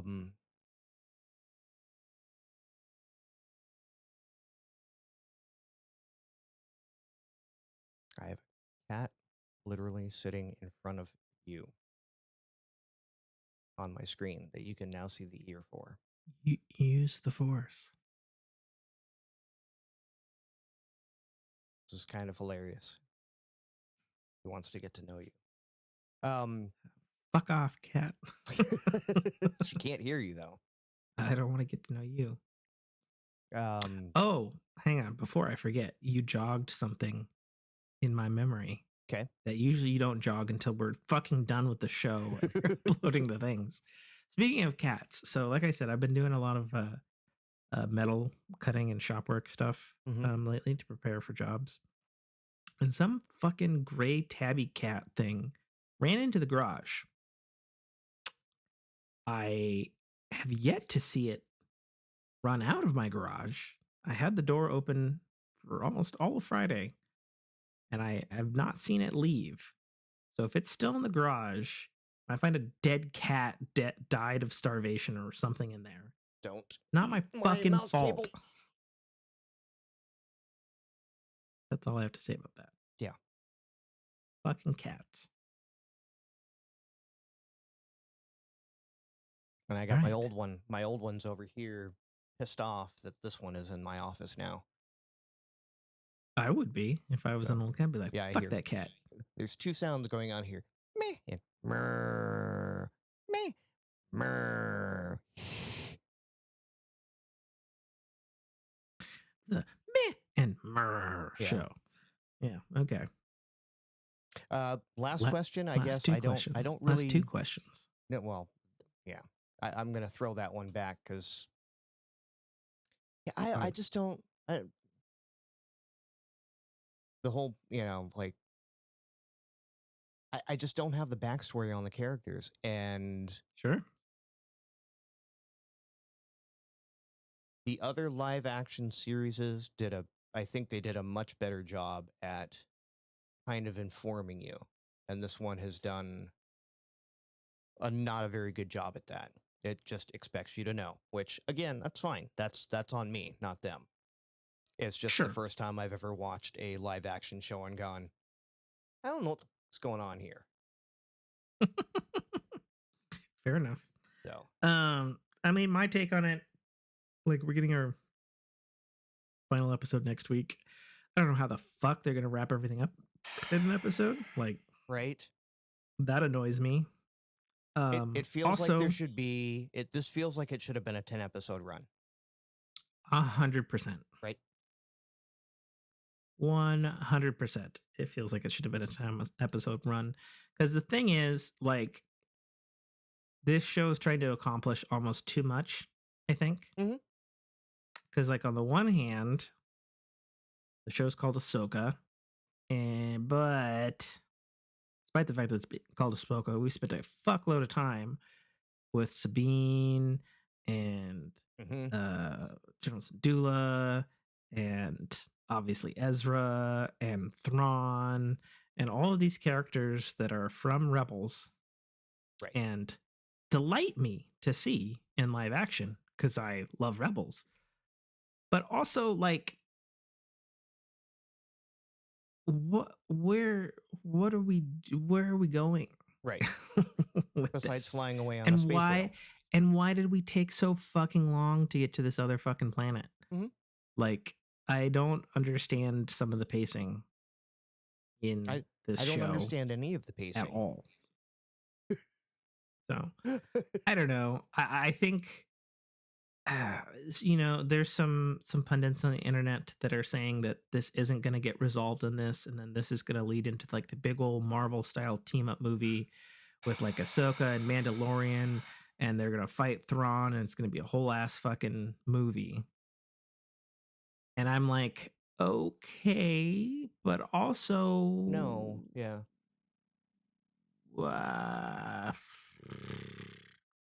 I mean, I like the idea of that on paper, but like, I don't know.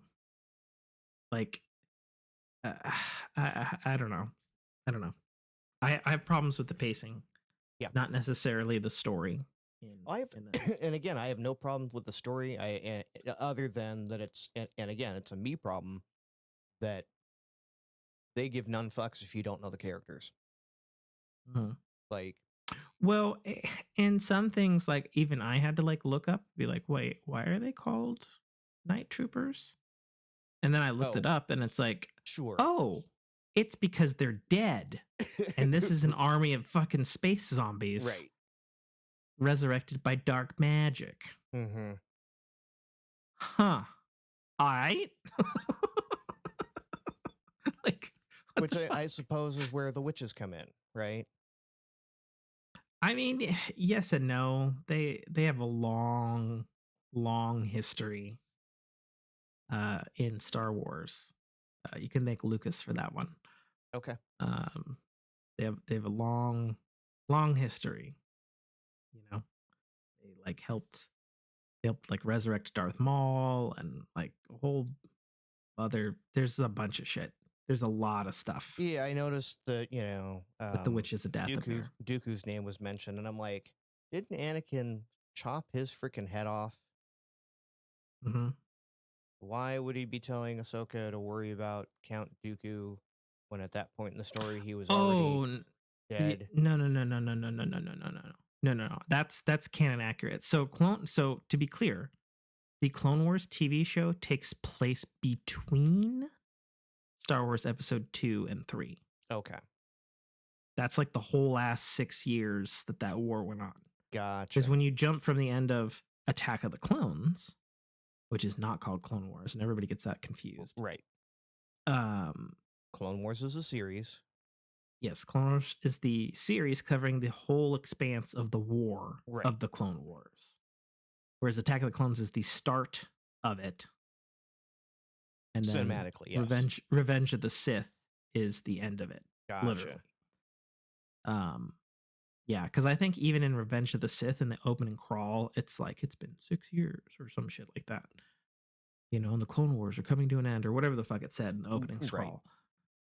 You know? And it's like, well, it turns out a lot of fucking shit happened in those 6 years. And so that recording was her listening to old stuff that Anakin left for her when she would go on her solo missions from the show, being like, hey, look out for Dooku. He might be around here. Because like the first couple seasons of the show, like they're trying to find Dooku because Dooku's the big bad guy, even though he's really not, because it's the Emperor. Yeah, there you go. Okay. I watched an entire crime series with my wife, actually recommended by our favorite guest, Greg Smith, actually. Okay. To me. And it is an Australian show. And the best way I can describe it is it's True Detective with idiots. Okay. Yeah. Like they're just really like, I don't know. It was a really good whodunit. Like check out a trailer. It's on Amazon Prime, actually. um, called Deadlock, like dead and then like Loch Ness monster, not Mhm. like key or whatever. So CH. And it's about this small town called Deadlock, um, that doesn't have like the resources for like a true like police chief. And so there's this chick, and she's kind of like the chief sergeant or some shit. And she has terrible fucking underlings that are just bad at everything. And they're trying to solve a serial killer murder. And it's, and then she gets sent a detective from some bigger city in Australia. Okay. And so it's basically it's two chicks, and the main chick is she's like the trying to do right by everyone and by the book, and everything's, you know, procedure and stuff. Mhm. And then this other detective is fucking um Barney Fife, fuck. for lack of a better term. What's fuck was Mel Gibson's character in Lethal Weapon? Oh, Riggs. Riggs, yeah. Riggs, was it? Yeah, and she's basically just a way drunker Riggs, like just all over the fucking map. But it has like this delightful like tone of like it is actually a really good crime procedural, which is something I don't like. Hmm. So that's pretty high praise to me, coupled with just absolute deadpan fucking morbid fucking humor that I can only describe as like British-ish humor, even though it's Australian.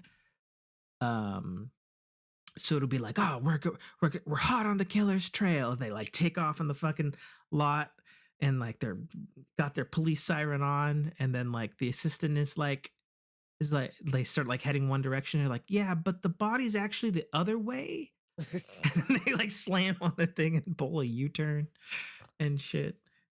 And yeah, no, it's a really good time. Really good time. It has, like I said, you can combine like True Detective with like some really deadpan humor. I'll have to It's check it good. out. I'm slowly running out of Good. shows to watch. Well, it just came out this year, so it's a fresh one, that's for sure. Okay. But yeah, no, it's really good. I've been following my Suits lately, and I'm almost done with the series. Okay. So once that's Good. done, I'll be turning Still to another recommended? show. Good. Still recommended. Still recommended. I'm in the Okay. season where they basically did a cast swap. Okay. So probably the same year enough. that the spinoff happened, and I don't know if I'm going to watch the spinoff because Fair enough. as much as I like what's her face, Gina Torres, Right. her character kind of got very one trick by that point. I gotcha. So We finished MasterChef. So somebody won MasterChef again. the point of a contest show is someone has to win it. Yeah. Yes. So when you say someone won it again, that is kind of the point. Yeah, no, I get it. Okay. Get it. Watching Lower Decks still. Watched one today that was particularly good. About a bunch of betazoids fucking up the ship of the Cerritos with too much emotion, so people were going all freaky and whatnot. I will give Lower Decks credit. They know how to roll an original story. Yeah, they had some stuff there. I didn't expect to. I didn't have Klingon slam poetry on my bingo card for that episode. So yeah, good old Lower Decks. There's a bunch of stuff that came out this week that I'm excited to check out. Me and the wife come together. There's the spinoff of The Boys, Gen V, that's out this week. I want to check out. Gen V looks interesting. Did you watch The Boys? I did not. You should probably do that first. Okay. Because from everything I'm hearing, and I haven't seen Gen V yet, so I don't know. Everything I'm hearing that this is basically. Oh, is this a spin-off of that? This is a spin-off of The Boys, yes. Gotcha. And that's supposed to set up the next season of The Boys. So I'm kind of understanding from the internet that it's basically going to be like Book of Boba Fett to The Mandalorian. Sure. Where it's going to be important and I'll need to have fucking seen it and blah, blah, blah, blah, blah. But yeah. So I'm looking forward to that. We had a trailer. We had a couple of trailers get revealed in this last podcast. We had a trailer for the new Aquaman movie. Mm-hmm. It actually looks pretty good. And then we had a trailer, the next trailer for the next season of Rick and Morty that heavily features the new voice actors, plural, though still unnamed to who they are. And the consensus on those voices, now that we've heard a decent range of the new actors, is everything from fuck, the series is dead to it'll be fine to every fucking thing in between. My personal take, since I don't know who is voicing it and they plan to keep it that way, is the Morty voice actor sounds spot on from the trailer, and the Rick voice actor sounds spot on until he needs to like yell something, and then it sounds not there yet. But you know, want to give the new actors benefit of the doubt, and like most things, I have to imagine they're heavily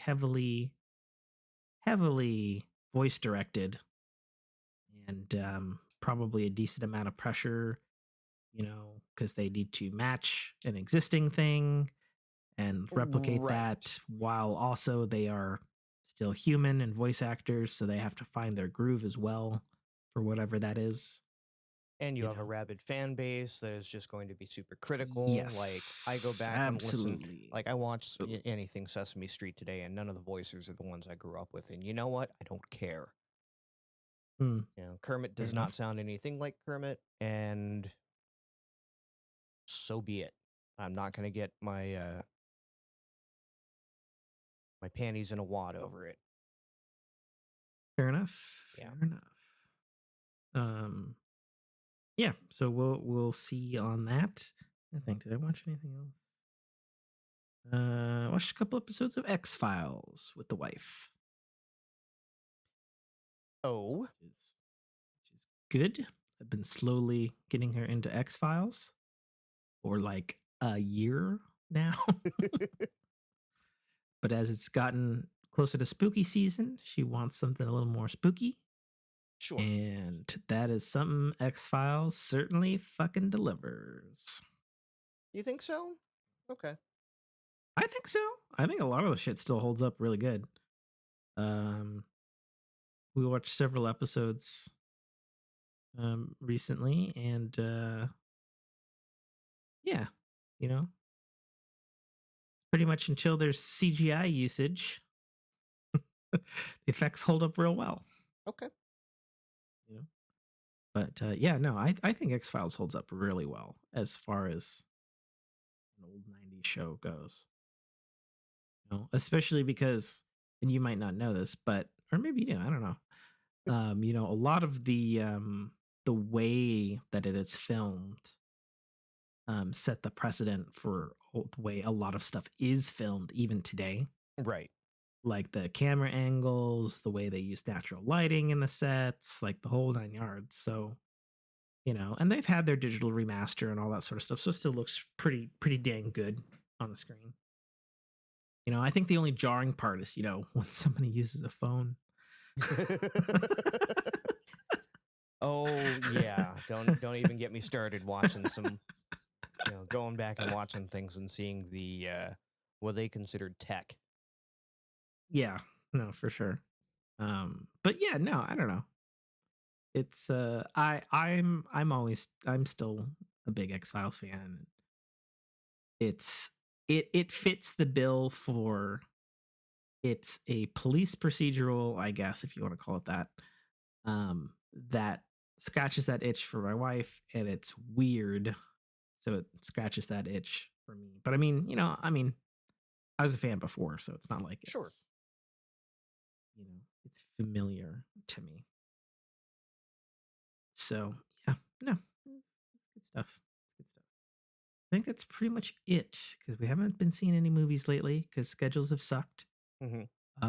I've been hearing a lot of good things about The Creator, which is one movie that I've had on my radar for a while because the trailers look amazing. The cast is dope. Mm-hmm. And then I found out this week that the score is by Hans Zimmer, and I was like, oh my God. Right? I gotta go see this movie. I'm hearing from like everybody's saying it's like really good. The more I see of it, yeah. Yeah, everybody says it's really good. So I'm like, okay. Oh, it's already out? I think it's out now. Yes. Okay. I'll look it up.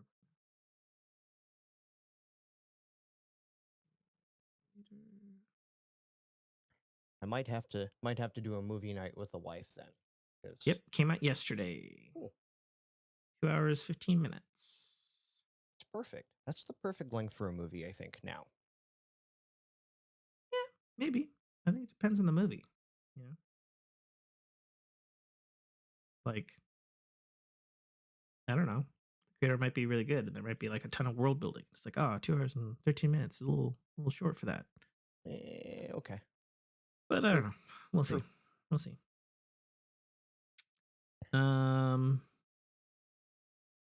Man, we've only been recording for 2 hours. Have we gone through everything already? We have gone through everything.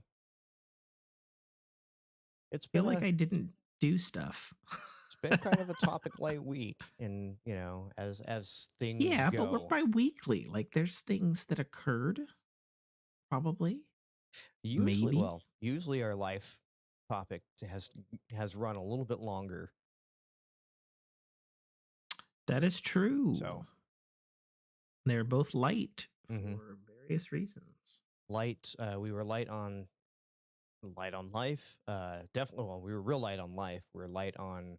I guess we were kind of light on video games. I feel like we talked about it. I mean, I'm not. I haven't completed all the things that I wished that I had completed. Right. I'd intended to beat Pikmin 4 today, actually. Like, I played it for like a good 3.5 hours on stream today. I would just like to get back to actually gaming on my PC again, because I'm just so gun shy now, because I kind of do this on it. Yeah, that sucks. I don't want to break it and not be able to do this. I've been exploring other fallback options with low maintenance, and apparently, I can if I had to, I can fire up Bluetooth on this phone and do Skype on it, and it'll interface with the soundboard. So I can get it done. I just don't I don't want to deal with the fucking headache. Sure. Well, in an ideal world, I would have a ton of money and I would just send you a Mac that you could just set specifically for these purposes. Why? So I could deal with the same microphone and video issues you have? No, you wouldn't. You run through XLR, don't you? Yes, but it's still an interface. Yeah, but you wouldn't have those issues. Because your XLR bikes don't need a fucking driver. That is true. That's what I'm saying. But no. It's so that I can fucking not get your fucking files from Google Drive.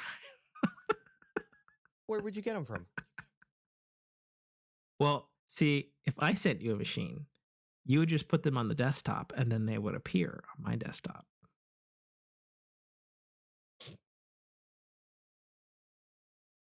Is there a way? That's what I would do. Is there a way we can do this between PCs and Macs?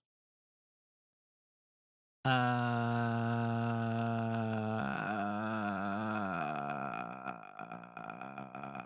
don't know. because Windows is so garbage at syncing anything. Just literally anything. Not even being facetious. Like when I've thrown iCloud on my fucking gaming rig when it was fully functional, like I was trying to sync like a couple gig file or something over, and it would give me the folder, and then it's like syncing. I'm like, okay. I estimate it, and I was like, okay, well, it's on my fucking Wi-Fi. It should fucking be here. Leave it alone. Come back. Syncing. All right, Windows, you win this time.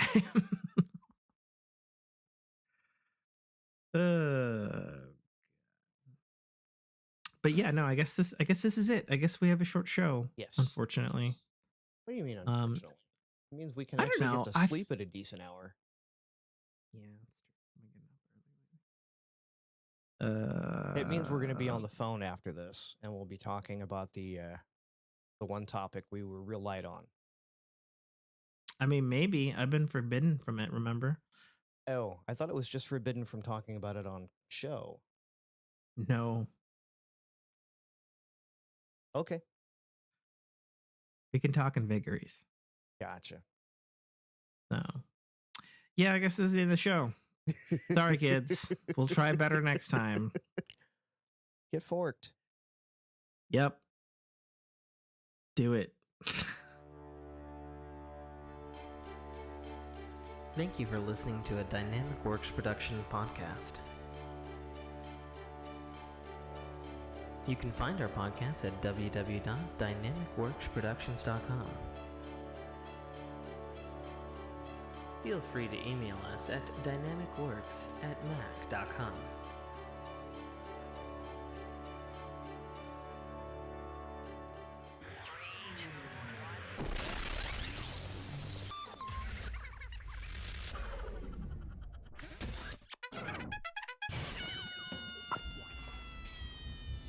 This is Dominic Armato, the voice of Guybrush Threepwood, and you're listening to a Dynamic Works production podcast.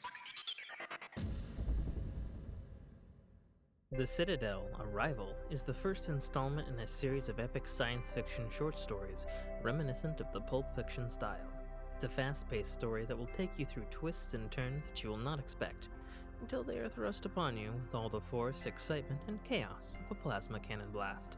The story follows Katarl, a nobody cog in the working wheels of a futuristic society run completely by Megacorp, a corporation that carefully runs and manages the lives of the people living under its sphere of power. On one of Katarl's few and far between days off from work, an outing he had hoped would be fun and relaxing turns into an explosive adventure that drags him kicking and screaming into situations and challenges that will make him question every aspect of his life. Watch this colorful tapestry unfurl as Katarl and his newfound allies find their way through this classic, yet oddly surprising tale of good and evil, where nothing is quite what it appears to be.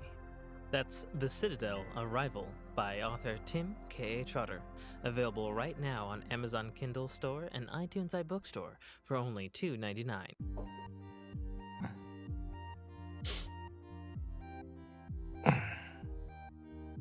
Oh, hi. Hi. Okay, I can't hear you. Why is that thing slowly rotating?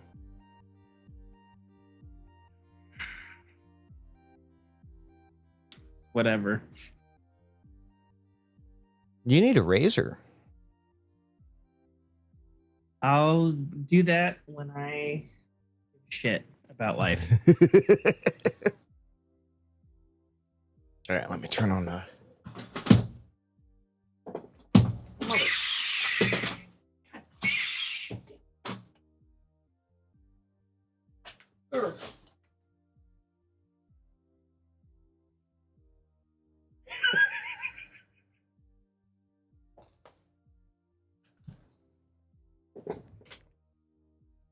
You have no idea how amusing I find that. Really? I understand you find it very amusing. I used to have that problem with the snowball with a massive shock mount. Like, the microphone itself probably weighed like 8 pounds at that point. So I'd be whatever, streaming, podcasting, and the mic would just slowly be dropping the entire time. Yeah, I gotcha. So why is it suddenly doing that? Why are fucking my hubs may be failing and various hard drives fucking, I don't know.